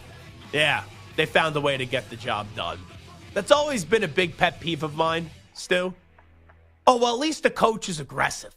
At least he's aggressive. At least he takes risks. Don't get me wrong. The Lions would not be where they are today if their head football coach wasn't aggressive. But at the end of the game, two of the situations, because they converted 4 out of 5 on fourth down. The one at the end of the third quarter where they're backed up at, inside their own 20, 30-yard line, and they go for it on 4th and 1. That was stupid in the moment when you're up by 3. Correct? That was stupid. Yes. And it didn't work. So stupid thought before and a stupid result afterwards. Now, at the end of the game, you're going up against Jordan Love, who I get it. Jordan Love's a good quarterback. People that have already put him in Canton, Ohio, and already had him get in a Super Bowl in a gold jacket like Favre and like Rodgers. I think we could pump the brakes on that. He has a promising career. He still has a lot to do. He still needs to do a lot over the full duration of a season, because last year through 8-9 games, he wasn't the dude. He wasn't looking great. And then he had a monster, and I mean a monster second half of the season. And this year there's been a mixture of injuries. There's been a mixture of really, good touchdown passes and a ton of turnovers, which gives a lot of us saying, he reminds you a lot like Brett Favre because of the gunslinger mentality that Jordan Love does have. But with Jordan Love on the other sideline, with 40 seconds left, 4th and 1, to me, to go for it there in that spot, I know he got it, Dan Campbell. I know the Lions, who Goff he fell over and was still able to get the handoff off to Jahmyr Gibbs, and then it goes to the first down. In that spot, even though it worked, I thought it was a foolish decision. If you tell me, hey, it's Brady, it's Montana, it's Mahomes, current day quarterbacks, Josh Allen, Joe Burrow, if it's one of the top 3 quarterbacks of all time, or, top 5 quarterback of all time, like a Peyton Manning, or a top 3 quarterback in the league, okay. I could understand why if Mahomes on the other sideline, how many times you've seen Mahomes in, 10, 11, 15 seconds or less go get their team into field goal range after surrendering up the lead, why you would say on 4th and 1 in a tie game, even though I don't love it, you go for it, you try to get the first down, then you could really run out the clock and not give the ball back to him. But with Jordan Love on the other sideline, I'm sorry. I know it worked for Dan Campbell, but you shouldn't be that apprehensive of a really good quarterback in Jordan Love, where I know your defense has been decimated with injuries and you're patchworking that defense through to get through game to game, where you don't think your defense can hold them in 40 seconds and keep them out of field goal range. So I thought that was a stupid decision, but it ended up working. What did you make of the last decision by Dan Campbell on 4th inches, 4th and 1? Yeah, it wasn't smart. I if this was my team, I would be pulling my hair out, and I would just be waiting for the point where, okay, it does seem to work. Like when the Raiders had that really good year in 2016, Jack Del Rio was very aggressive. Like a lot of going for 2 to take the leads, a lot of going for 4th down and shorts. Yeah, like all of that. Not to this level, but there was a little bit of that, and I liked it. But I knew like the second it wasn't going to work, it's going to come back to bite the team, and that's the one thing I worry about with Campbell. And the Raiders that year were a wild card team, right? Yes, a 12-win wild card team, but yes. Where Carr got hurt at the end, and then the second to last game. Oh, we've talked about this before. We have. Cook? Was it Cook? So it was originally Matt McGloin. McCluffinus. And then he got hurt, and then it was Connor Cook. It was Connor Cook. Okay. So you never, though, looked at that Raiders team, though, as a team that could go to the Super Bowl that year. No. Even, they had 12 wins, right? They had 12 wins, but it was still to a point where it was like, is this real? You knew there was limitation. Yes. And my football team, I'm begging for my coach and Gerard Mayo to be aggressive because they're going nowhere this year. So at least go all out, be aggressive. When you have Seattle in overtime, go for it on 4th and 1. He didn't elect to do so. But there's really nothing to lose when I'm saying my coach needs to be aggressive. For the Raiders, even with Jack Del Rio at the time, there's nothing really to lose because you knew that team wasn't winning a Super Bowl. But for Dan Campbell, the stakes are at the highest because the Lions are arguably the best team in the NFL. So that's what makes it a lot more compelling and a lot more fascinating. And even though I think it's easy radio today to slam Dan Campbell, call Dan Campbell a dope, say that Dan Campbell is going to be held back and the Lions are going to be held back because of Dan Campbell's decision-making, it would also be disingenuous if you didn't acknowledge that's why they're in this spot too. So in one breath, you could say, hey, I didn't like the decision of Dan Campbell last night. Even though it worked at the end, it doesn't make it a good decision. And I thought Dan Campbell made 2 laughable decisions last night. One time it worked, one time it didn't work. But you know how this is going to play on out. Either Dan Campbell is going to continue to coach this way, which he will, and they'll win a Super Bowl. Or Dan Campbell is going to coach this way, and in a big spot like last year in the NFC Championship game, it's going to come back to bite him in the you-know-what. But here's the overall point with Dan Campbell. If he doesn't coach this way, if he doesn't have this mentality, he would have never built the Lions up from being a bottom feeder to an elite team in the NFL that could win a Super Bowl. Because even when the Lions had some playoff teams, right, with Jim Caldwell, you never looked at them as a Super Bowl contender. The Lions, for the majority of my life, have been a joke of a franchise. An absolute joke of a franchise. So you need that quirky coach. You need that different dude. You need that bizarre dude. And you need a dude who, yeah, there's going to be some decisions where, sure, you're going to want to rip your hair out like Stu said. And you're saying, what the bleep, what the F is this guy doing? But if you didn't have the coach that coached that way, you would be the same old loser Lions, where you'd be sitting around 4 wins, 5 wins, new GM, new coach, new quarterback every 2 to 3 years. So, yes, I understand Dan Campbell during a game will make some decisions that you want to call him a bonehead for. And there'll be some boneheaded decisions. But if he didn't coach that way, I don't think you're getting the same overall results that we've seen from this organization. Because the Lions needed someone with the strong message. The Lions needed someone with the different line of thinking. The Lions needed someone with an A-plus aggressive personality to turn around a miserable losing organization. And that's what he's done. So you take the good with the good and you take the bad with the bad. But I don't want Dan Campbell to be someone that he's not. Now, can you smarten up a little bit? Yes. Can you realize that you got away with one last night? Yes. But you know, as he did, he played the odds last night. 4 out of 5 times, they converted on 4th down. And they ended up winning the game. So I look at what Dan Campbell did last night. He got away with it. But I look at the state of football right now. Who are the 4 best teams in the NFL? Well, the Lions. Well, the Eagles. Well, the Bills and the Chiefs. Think about it. If I said who are the 6 best teams in the NFL, give me 3 in the AFC, 3 in the NFC. Stu, you know this. Eagles, Lions, Bills, Chiefs are on everyone's list. Who's third? Who's third in the NFC? Who's third in the AFC?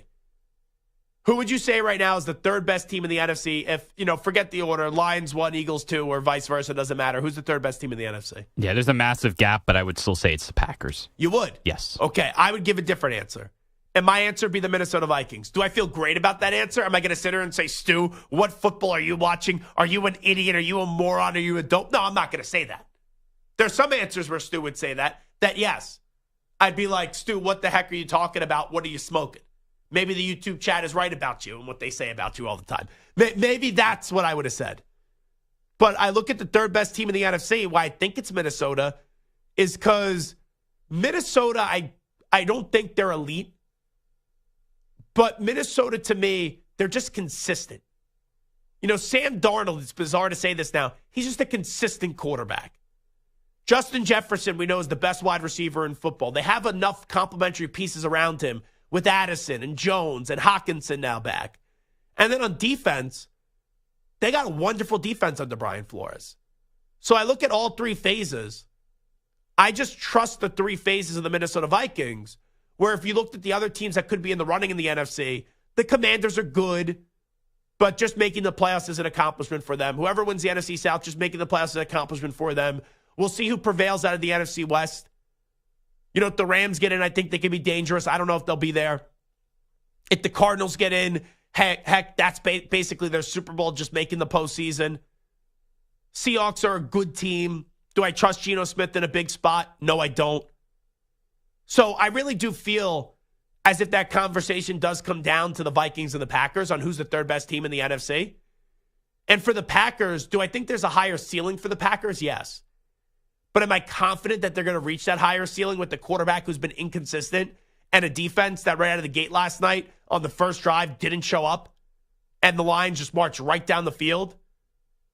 I think there's more to lose for Green Bay. When I look at Minnesota, they know that only at 2 losses, 10-2, everyone's like, oh, yeah, they're good, but no one's expecting much out of them. I just expect them, even in a 5-game win streak right now, to be the team that just shows up more consistently than the Green Bay Packers. And I know the Vikings, they play the Packers again, but the Vikings beat the Packers earlier in the season, and that was at Lambeau Field. And I look at this Green Bay team. Green Bay's best win is up against the Texans, which that has not aged in an all great way. You look at Minnesota and what the Minnesota Vikings have done. Minnesota, their best win. They beat the 49ers earlier in the season. They beat the Texans, just like how the Packers beat the Texans, and they beat Green Bay. So I just trust the Vikings more, where I don't think their ceiling is higher, but I do believe the floor is lower for Green Bay. It seems as if Green Bay is either all in or they're all out with some of these performances. Now in the AFC, who's the 3rd best team in the AFC? Because you would agree, right? you have to have 1, 2 in some order, Chiefs and Bills. Definitely. So who's the third team in the AFC? I think this is tougher than the NFC. It's tough. For me, it's between the Steelers and the Ravens. I would still give the edge to the Ravens, even though they have the 5 losses, just with what Lamar and Henry can do. But I don't feel great about that one either. You know, it could be after this weekend. Some may say the Chargers after this weekend. Now, the Chargers are not going to win the AFC West, obviously. But Herbert not really having any elite weapons on the offensive side of the ball. Ladd McConkey's been a solid football player. That defense is playing well. You know that defense is going to show up. But I'm not going to say it's the Chargers. They need to go get a signature victory. A signature victory would be up against the Chiefs this weekend. Maybe that changes the opinion. It's not the Texans. I've been disappointed with the Texans this year. It is probably in that AFC North. You know, when you look at the Steelers or the Ravens. And the Steelers have played better football this year than the Ravens. That's not an opinion. That's a fact. But I still look at the Steelers and I say, where have we seen this story before? Well, we've seen this story ever since the 2016 season, where they always have these great records. They always overachieve. We always genuflect to Mike Tomlin in the regular season. And then come postseason time, what have they not done since the 2016 season? Have won a playoff game. So even though I like the Steelers' defense, they didn't play well up against the Bengals. And Russell Wilson has been better than what I thought he would be in Pittsburgh. I still look at the Ravens and I go, sure, we don't know if they're going to show up in the postseason. Their defense is nowhere in the same class as the Steelers. The Steelers' defense runs circles around the Ravens' defense. It's not the early 2000 Ravens' defense. But you have Lamar and you have Derrick Henry. And Lamar and Derrick Henry, if it's a race to who's going to be the third best team in the AFC come playoff time, they should be able to run you to that third spot. So I would agree with you. I would say that it's the Ravens. All right, this is Zach Gelb Show on the Infinity Sports Network. We'll take a break. We'll talk some college football on the other side, preview the Big 12 championship game, also make some NFL picks with Ari Temkin of Big 12 Radio. You're in a 5-minute break.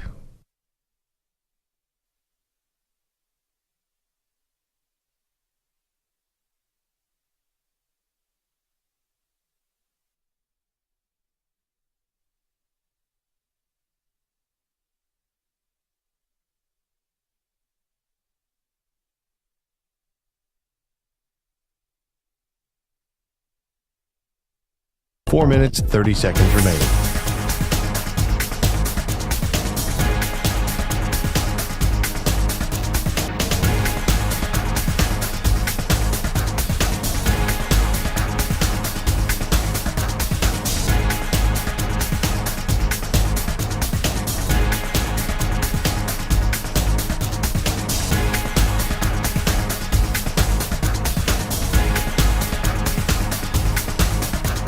Four minutes remaining.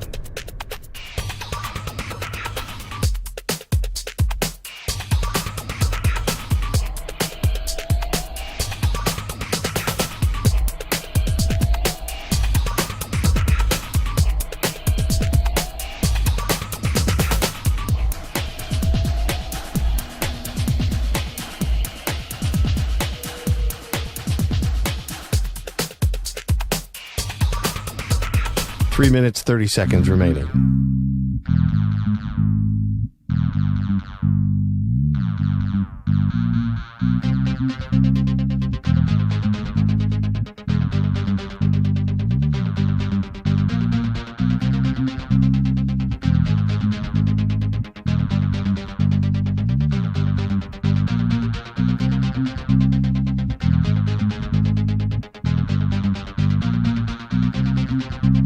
Three minutes remaining.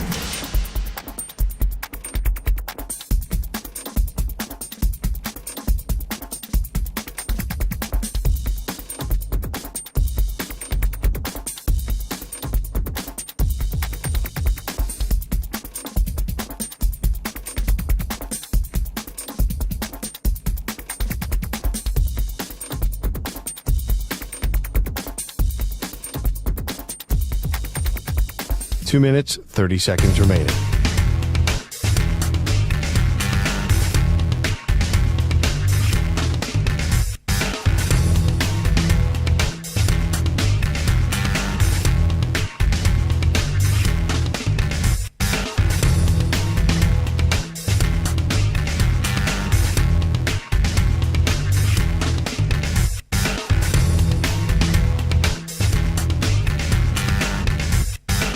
2 minutes remaining.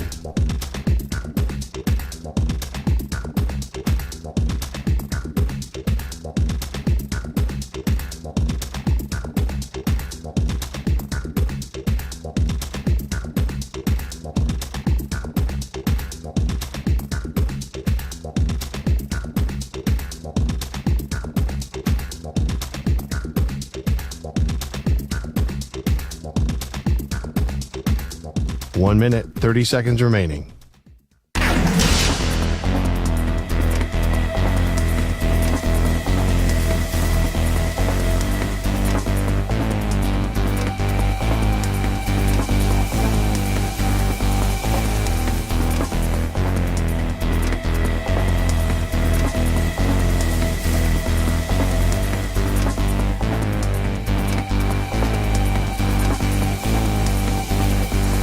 One minute remaining.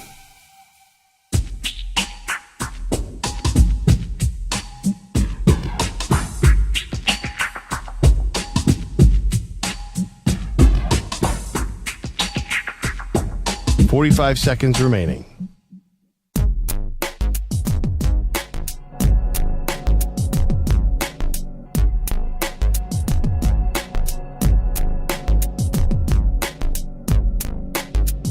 Thirty seconds remaining.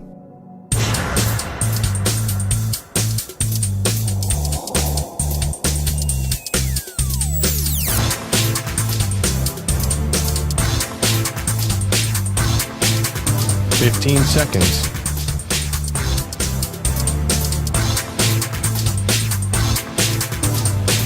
Break ends in 5 seconds.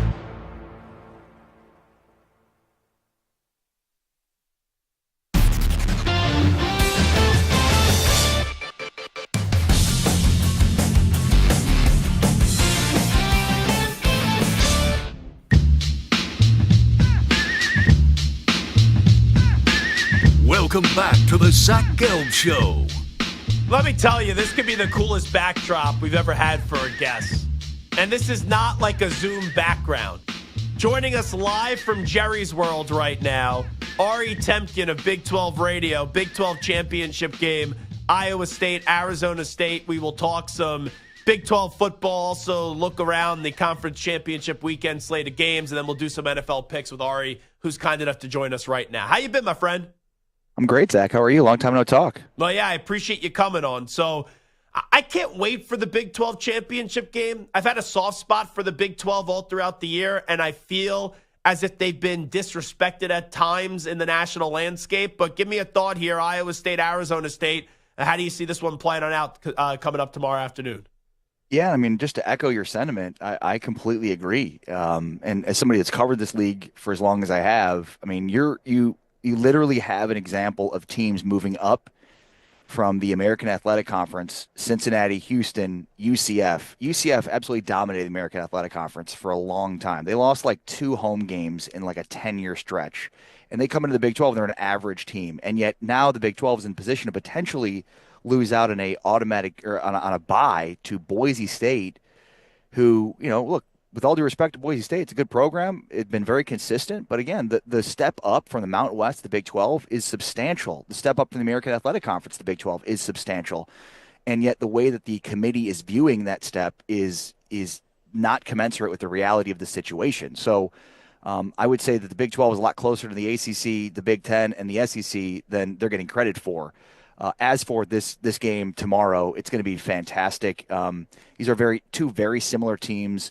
Obviously, Arizona State is the huge surprise here with the 3 wins last year, turning over roster, 60 new players that are on this team this year. And it's the work of Kenny Dillingham and their brilliant staff. You just can't say enough about what they've done in galvanizing and creating a culture that is very similar to Matt Campbell's at Iowa State. In fact, Kenny Dillingham mentioned when he was at Auburn under Gus Malzahn, he went and studied the culture at Iowa State under Matt Campbell for a little bit to kind of see what that was like. And so it's interesting that these two teams are playing against each other in this, this first Big 12 championship with the way that the conference is now situated.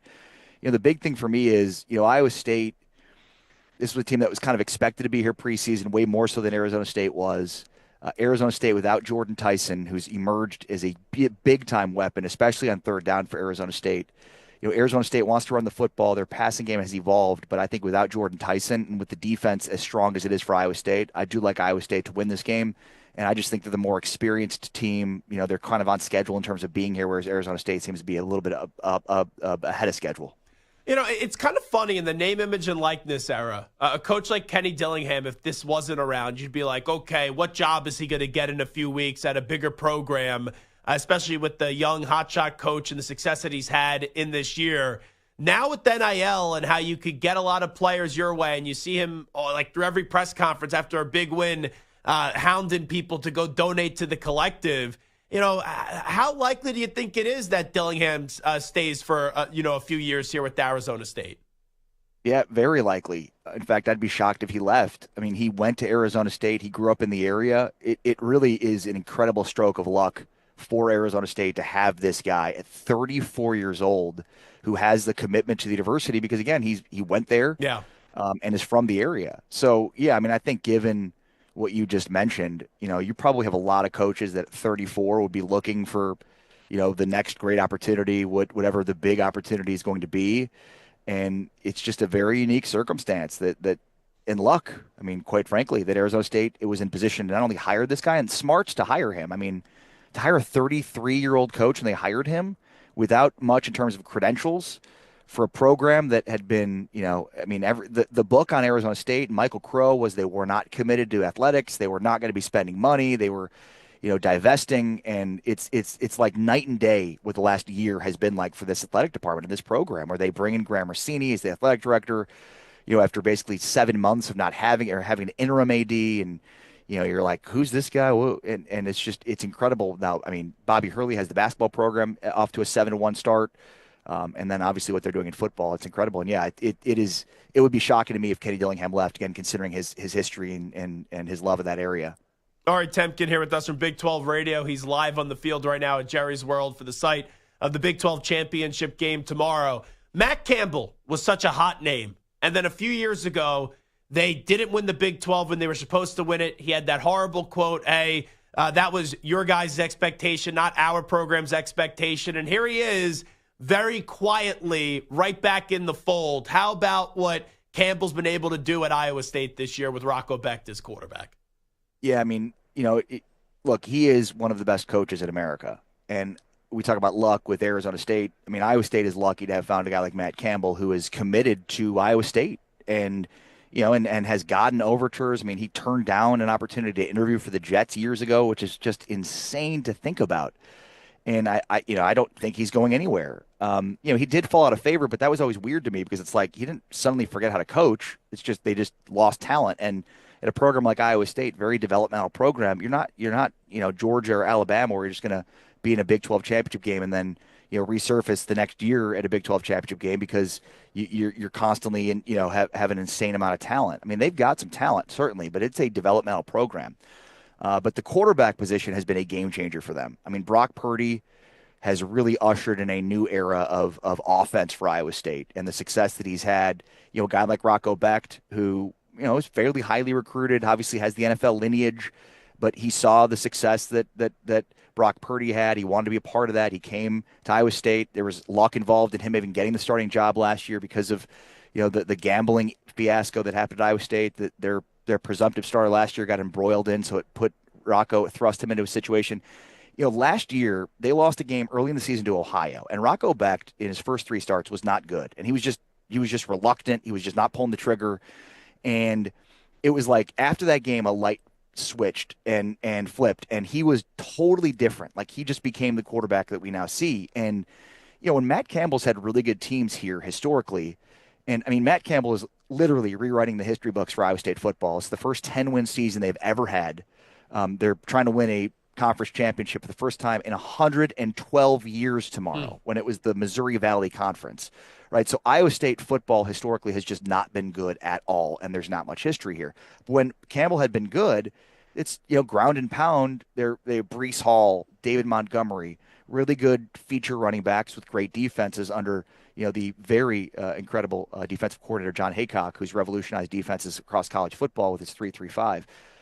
This is a totally different deal. I mean, they don't have a feature back now. They've basically got 3 running backs. They are a pass-heavy offense. They've got 2,000-yard receivers. No offense in college football has 2,000-yard receivers. Iowa State does. So, I mean, they're airing it out. They're going to throw the ball a ton. I think when I look at this game specifically, that stands out to me because Arizona State just hasn't played a passing offense like Iowa State's. They played rush-heavy teams so far in the Big 12. The one team that Arizona State has played this year that can pass the football kind of like Iowa State would be Texas Tech. And even then, I still think Iowa State has a much more prolific passing offense. So, Campbell's always been a fantastic coach. He is a program builder. He is, we hear so much in sports about culture, and everybody wants to have a good culture, but nobody's really sure what to do and how to do it. But when you look at that program, you go to practices, you see the inner workings of that. I mean, it is culture at its core, and they really are they're very process oriented, not results driven. So when Campbell said that, about the expectations like that, that's not surprising to me because, in knowing Campbell and being around him as long as I have, like that's who he is. He is not about the results. He is all about the process, and to a fault at times. But this is a testament to what he's done at that program. And, so far there's no indication he's ever going to leave. Ari Temkin here with us talking about leaving. I saw that report from Pete Thamel today that Oklahoma State and Mike Gundy are in a standoff. Mike Gundy is not someone that I think you really tell him what to do. So with that being said, how likely do you think it is that he's back next year? It's crazy to think that this is even a question. Look, I don't know how much leeway certain coaches should get in situations, but Mike Gundy deserves some leeway here. Mike Gundy, as a quarterback at Oklahoma State and a head coach, has basically every 10-win season in the history of Oklahoma State football. They've been playing football in Stillwater, Oklahoma for over 100 years, and every single 10-win season, except for one, Mike Gundy was the quarterback and the head coach of. They were just here last year in the Big 12 championship game in an improbable situation where nobody, except for me, picked them to win the Big 12. Yet they lost the game, but still they were here. It was an incredible season last year. They brought back their entire roster. People expected them to be the Big 12 champion, and they were terrible. They were god-awful, as bad as they've ever been. But to me, let Gundy do what he does, see what happens next year. If they're 3-9 again, then now you look at firing him, moving on, going somewhere else. But this seems foolish. I know he's made some comments over the years, and certainly this year where he was talking about the people in their mom's basement and the poors and whatever. Like, it didn't sound great, but that's always been Gundy. I mean, he was wearing the shirt for the news network that really rubbed people the wrong way, but that's just who he is. So to your point, Zach, like nobody puts baby in a corner with Mike Gundy. And so, do you think he's out? Do you think he's going to leave? I don't. Knowing Gundy, like I don't see a situation where they're like, you're going to get less money and have less autonomy in deciding who's on your staff. And he's like, you know what? Sure, I'll take that. I don't see any situation in which Mike Gundy would say that's okay. And that's what's being reported is that they've asked him to take less money and have less autonomy. By the way, that makes no sense to me. I know they're coming off a horrible season. I get it. But again, this guy has an unbelievable track record. He has brought Oklahoma State football to unprecedented heights. There's got to be a little bit of leeway here. It was a really bad season. He's moved on from coordinators. He certainly made a bad hire in Brian Nardo. But, I mean, the dude has struck gold with hiring coordinators previously. I mean, this is a guy that constantly hires coordinators from smaller schools, and they graduate on to head coaching jobs and bigger jobs elsewhere. So if I'm an Oklahoma State fan, this is maddening to me. This creates a lot of drama around a situation that doesn't need any drama. This year is inexcusable. You cannot go 0-9 in the Big 12 and 3-9 overall. That's terrible. That is a really bad season, and they were dreadful. They could not stop anybody against the run. But I don't know how it gets so bad in a situation to where now you've got him backed into a corner. Again, let the next season play out, and if they're bad again, then you can move on. Then I think it's much more justified. This is not justified. You're a year removed from playing in this game. All right, I got to get to picks in just a bit, but I got one more thing to ask you, Ari Temkin. Colorado, a wonderful season. I thought for a while they were going to be in this Big 12 championship game. We know that's not the case now. We know what Deion was able to do, getting Julian Lewis there. The future of Coach Prime, how much longer do you think he'll be around as the Colorado head coach? Look, I mean, his recruiting class indicates he's going to be around. They were able to flip a really highly touted quarterback in Julian Lewis, and he's not flipping if he doesn't get assurances that Deion's going to be around. So, and look, I mean, I know everybody. I mean, I came in on the show a few months ago and was like, man, I am rooting really hard for the Cowboys to tank and draft Shedeur Sanders and then hire Deion Sanders. Like, I want that so badly. But I just wanted it for the fun of it. Like, that's not going to actually happen. I thought maybe the Florida State job could open this year after what happened with Mike Norvell in Florida State. Obviously, that's not happening. And I don't even know that he's, that enamored with his alma mater. So, look, is he going to be at Colorado forever? No. I mean, he said it. His kickstand is down, right? So, I mean, he's not going to be there forever. But, yeah, I don't – as long as he's continuing to recruit at a high level, and this is his best recruiting class had at Colorado, and I think he's going to continue to be in the upward trajectory in terms of recruiting, that will tell you what he's telling recruits. If they're continuing to get 4- and 5-star recruits during recruiting cycles, then he's telling them that he's going to be there. And I believe that. So will he be there forever? No. But I certainly think he's going to be there, for the next few years as long as, Julian Lewis is there. Ari Temkin here with us. Let's get to some NFL picks. Give me the music, Stu.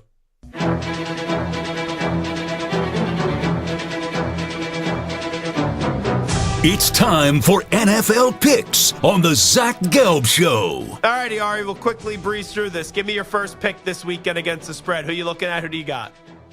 All right, I'm going to take the Vikings to cover 5.5 against the Falcons at home. I like that one. I mean, it seems like the line should be a lot more than 5.5 in that game. Okay, so Ari goes to the Vikings. You said laying 5.5, right? Yep, laying 5.5. Okay, laying 5.5. Little Kirk Cousins going up against his old squad with now Sam Darnold. All right, I'm going to take a look at the Tampa Bay Buccaneers. They're going up against the Raiders. I know the Raiders gave a nice fight up against the Chiefs on Black Friday, but I think the Bucs are going to win this one and win this one big, a 1 p.m. Eastern time game.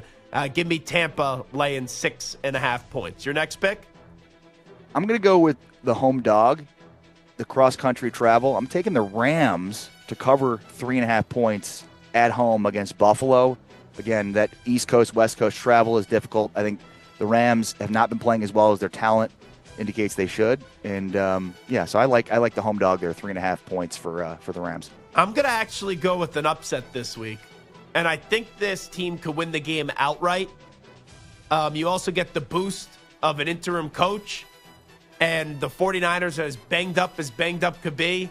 To win some money, you got to be uncomfortable. I like the Bears this week, plus the 4 points. Are we allowed to take the same game? Yeah. Because that was my third pick. Because I'm a huge Bears fan. They've lost 6 consecutive games, three straight that are just inexcusable losses on their former head coach. And like you said, the interim bump. I'm with you totally. This is a team that is due for a win. I think the Bears win this outright this week. Totally. And then for my final pick, I'm going to go to Monday Night Football. Both these teams are not playing well, but I know Joe Burrow and Jamar Chase, they always put up good points and good production on the field. Yeah, but the defense does nothing. So we're going to see probably more defense in the Big 12 championship game than on Monday night between the Bengals and the Cowboys. Give me the Bengals laying 5.5. So the picks this week, Tampa Bay laying 6.5 for me, Bears plus 4, Bengals laying 5. Ari on the field at Jerry's World has the Bears plus 4, the Rams plus 3.5, and the Vikings laying 5.5. Before we let you run, Heisman Trophy. Can Ashton Genty still win the award, or do you think that this is going to be Travis Hunter winning the award next Saturday? I think he absolutely can. And, it's funny because people have been like, oh, how, should Travis Hunter win or Genty? And I say Hunter, but then people want to argue with me about it. I'm like, look, either way, I'm fine here. I mean, the idea here of gauging Travis Hunter, how good he is based on stats, is ridiculous. Just watch the games. The dude takes away half the field on defense, and he is a problem on offense the teams have to account for. So, I mean, I'm not here to say that Genty shouldn't win it. He's a stud. He's from the Dallas-Fort Worth Metroplex, where they just breed insanely good football players, and he's going to be toting the rock very successfully in the NFL next year. But, yeah, I mean, I absolutely think he's very much in this conversation. This is probably as close of a Heisman Trophy race as we've seen in a long time.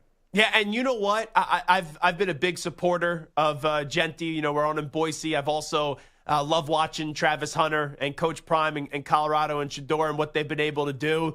But I will say this. I feel like if it was up to social media, Travis Hunter would win the award. I'm curious how a lot of these voters are going to go and if the push on social media reflects the voters. But Zach, this tends to be a popularity contest. There's a ton of voters. A lot of the voters aren't watching as many games as they probably need to be. I'm sure they're watching a lot more Colorado games than Boise games. It kind of is what it is. But yeah, I agree with you, and I think that's probably the reason that Hunter ends up winning it. How about that? Ari Temkin, live from Jerry's World, the best set we've ever seen from a guest on this show that is not some Zoom background. Does a great job for Big 12 Radio. Appreciate you doing this.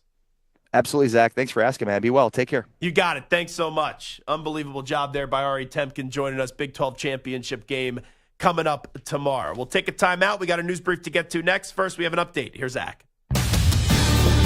Infinity Sports Network Sports Flash. And the college football playoffs will be determined in the next few days, and playing a part in the seedings and pairings is Conference Championship weekend, and it kicks off with a pair of games tonight. Ashton Genty and Boise State meet UNLV in the Mountain West Championship game. The American Athletic Conference title game features defending conference champ Tulane and 24th ranked Army, which is 10-1 on the season. Back-to-back bowl seasons has earned Brent Key a 5-year extension at Georgia Tech. Former BYU head coach Bronco Mendenhall is returning to Utah, leaving New Mexico after one season to reportedly become the new coach at Utah State. The Eagles will have both Darius Slay and Devontae Smith this Sunday, but Dallas Goedert is out. The Vikings' Stephon Gilmore will also sit out due to a hamstring injury. From hockey, a big day for the New York Rangers, who traded their captain Jacob Trouba to the Anaheim Ducks. And after clearing all that cap space, they have signed goalie Igor Shesterkin to an 8-year, $92.5 million extension. I'm Rich Ackerman. Hey, like us on Facebook. Our handle is INF Sportsnet. That's INF Sportsnet for our Facebook page. This is the Infinity Sports Network.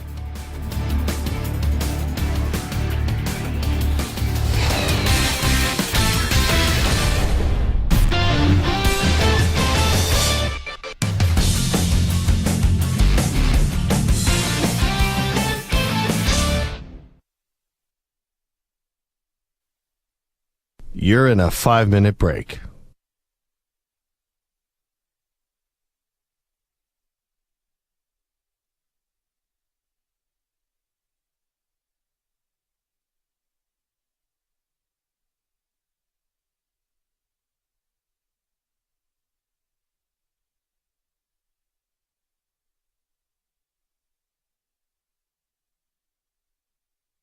Four minutes, 30 seconds remaining.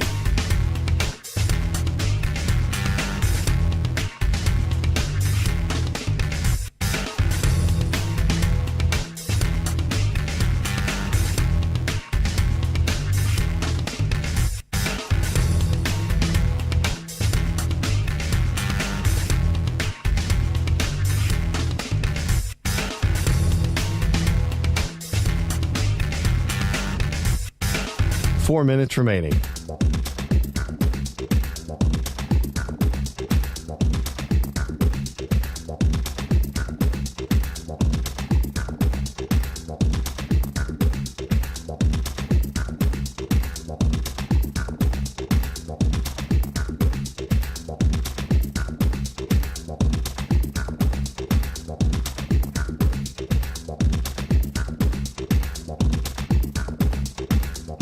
Three minutes, 30 seconds remaining.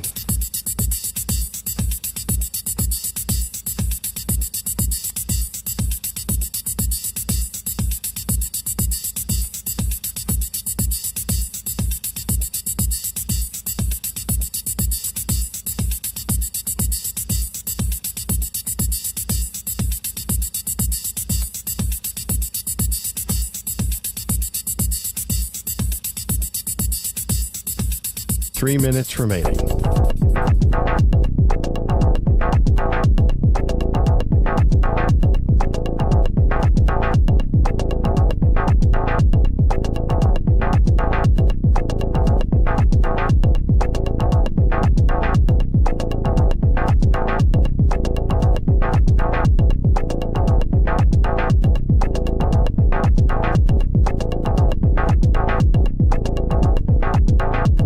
Two minutes, 30 seconds remaining.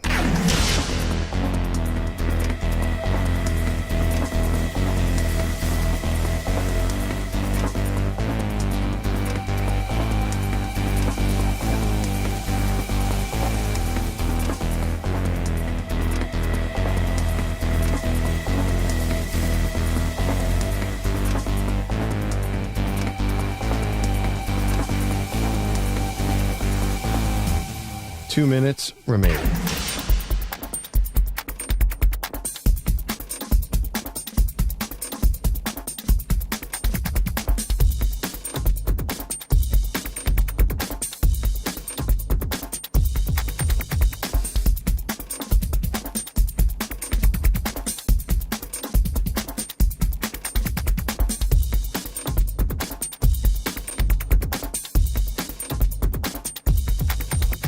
One minute, 30 seconds remaining.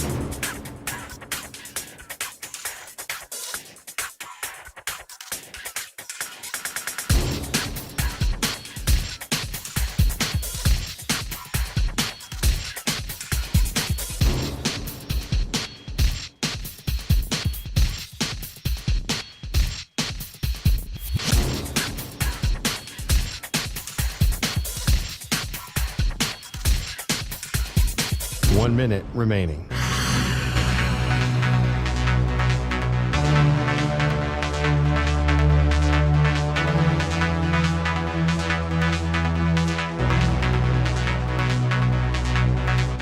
Forty-five seconds remaining.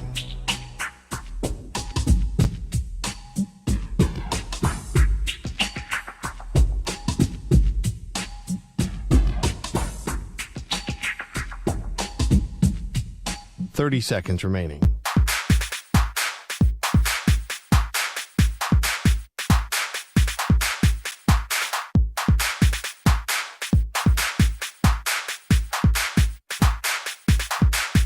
Fifteen seconds.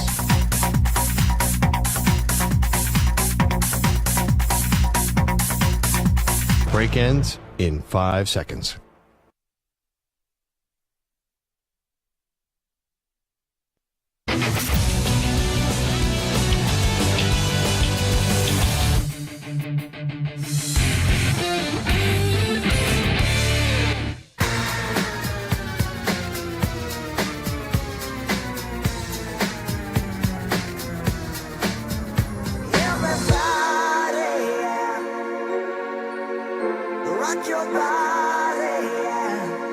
Hey, this is Howie. And this is Nick from the Backstreet Boys. And you're listening to the Zach Gelb Show. And guess what? Zach is back. All right.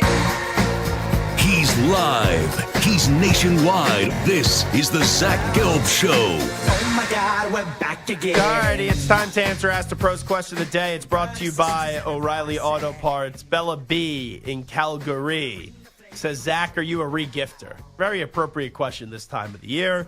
You could submit a question by tweeting at INF SportsCenter or at Zach Gelb using the hashtag AskThePros. Think O'Reilly Auto Parts for all your car care needs. Get guaranteed low prices and excellent customer service from the professional parts people at O'Reilly Auto Parts. I'm not a re-gifter. Stu, are you a re-gifter? I am not a re-gifter. Here's why I'm not a re-gifter.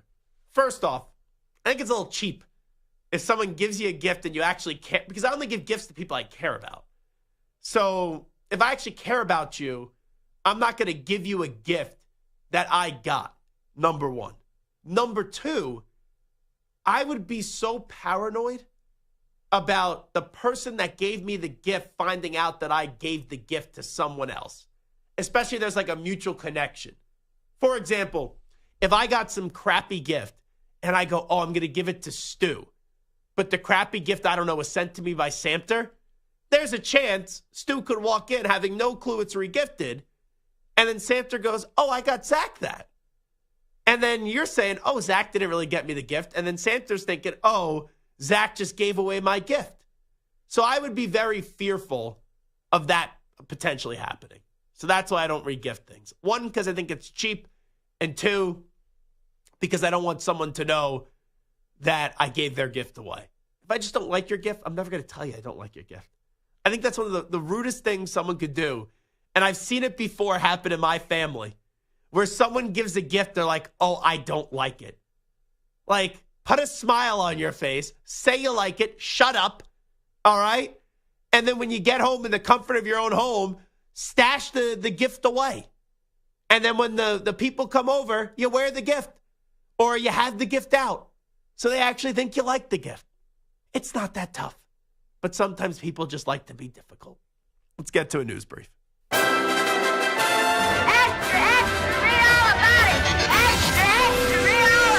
Time time for your daily news brief. We get you caught up on the rumors, reports, and reconnaissance from the day in sports. All right, here is Dan Campbell. I was going to call him Danny Campbell, but I don't think anyone's ever called Dan Campbell Danny Campbell. Why go for it in all those fourth down scenarios? I just felt like we needed to end it on offense, and I did not want to give that ball back, and I believed we could get that. I believed we could convert, and I trusted that old line. I trusted David, and they came through for us. It's a hell of a call by Ben. I knew how I wanted to play this game. The team knew it, and everything in me told me to let's finish this, and so we did. And they got it. I didn't love it, and they were lucky to get that first down after Goff did fall right out of the gate. But you hand the football off. I think I said Jahmyr Gibbs earlier. It was David Montgomery, and you get the first down. Here is Dan Campbell with an awesome post-game speech after beating the Packers 34-31. I'm so freaking proud of you, man. That's the way to show up. You talk about pressure, we live in pressure. That's where we freaking thrive. You did it again. All right? It doesn't matter who's playing for us. It doesn't matter what's going on. You always find a way to win. This has been in the making, man. This has been in the making. All right? We were all supposed to be here together, man. We're destined for this. Just stay the course. Even if you dislike some of the decisions by Dan Campbell last night, yourself, they still won the game, and he gives you that gem afterwards. And he needs to be aggressive. That's what he needs to be. You may not always like it. I did it last night. I thought it was stupid. But that's how they put themselves to be in this position. Let's hear Jordan Schultz. We know Bill Belichick has interviewed for the UNC job. Who are 3 NFL options for Bill Belichick this year, courtesy of FS1? The 3 most interesting jobs are Dallas, who we just hit, Jacksonville, and then kind of the sleeper to me is Tampa. Now, I know Todd Bowles is there, but if they don't make the playoffs, should they move on from Todd Bowles? I'm just saying, he was with Jason Light, the GM, in New England. He also loved, Bill did, Baker Mayfield coming out of the draft. And there were rumblings that he was going to try and trade up to get Baker, and then he goes 1, and that ends up blown up in smoke. That would actually... Imagine Belichick stew on the Bucs when Brady went to the Bucs. That was my first thought. It's kind of weird that that's Brady's second team. I don't know. Yeah. It feels weird. Well, you look at it, I guess Bill would take any NFL job that they would give him at this point.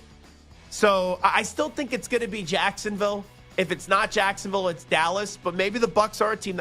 I just don't think Todd Bowles is deserving of losing his job. Now, you tell me go get Bill Belichick. Okay, Todd, see you later. I just don't know if they're going to make that move. I think they're happy with what Todd Bowles has done.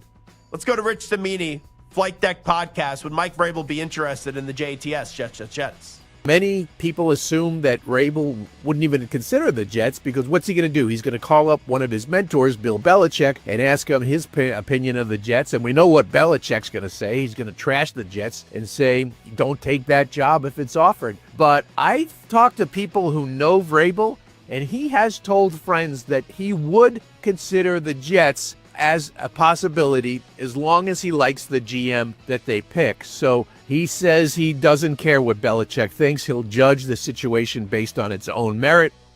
Yeah, I don't think that Vrabel gives a flying you-know-what about what Bill Belichick thinks. And I think it all goes back to their time together when Bill traded Mike Vrabel to Kansas City. Vrabel's never coached under Belichick, so to say that Vrabel comes from the Belichick tree just isn't true.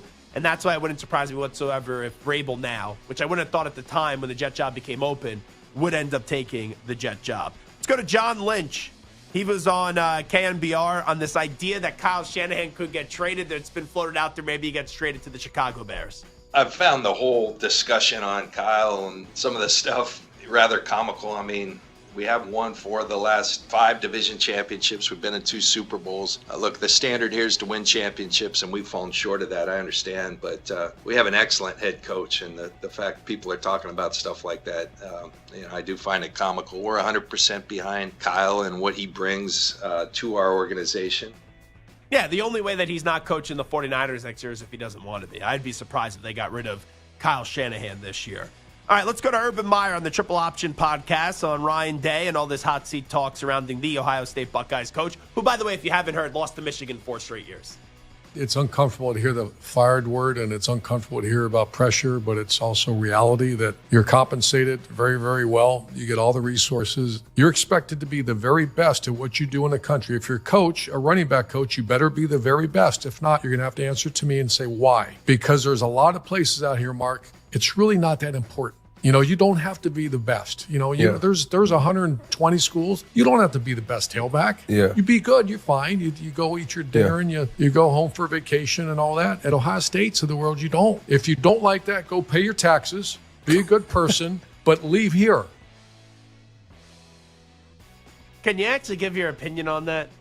Right? Didn't it sound as if he was dancing around the whole thing, Stu? It was almost like, he's not meeting the standard, but I'm not going to directly say they should get rid of him because he was my guy when I was at Ohio State.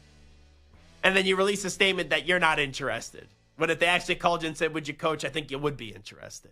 So that's an urban liar kind of quote right there. It really is. All righty, that shall do it for the Zach Gelb Show on the Infinity Sports Network. I'll be on WFAN in New York City tomorrow from 9 to 9:30 a.m. Eastern Time. And then we'll be on Sunday Morning Football right here on the Infinity Sports Network, 10 a.m. to noon Eastern on Sunday. Then we're all back together on Monday for the Zach Gelb Show, 3 p.m. Eastern, noon Pacific Time. Sue Stanter, each and every one of you. Ack, have a great weekend. Big thanks to Ari Temkin for joining us, Dan Mullen as well. Enjoy the games, everybody. We out. Bye-bye. Peace.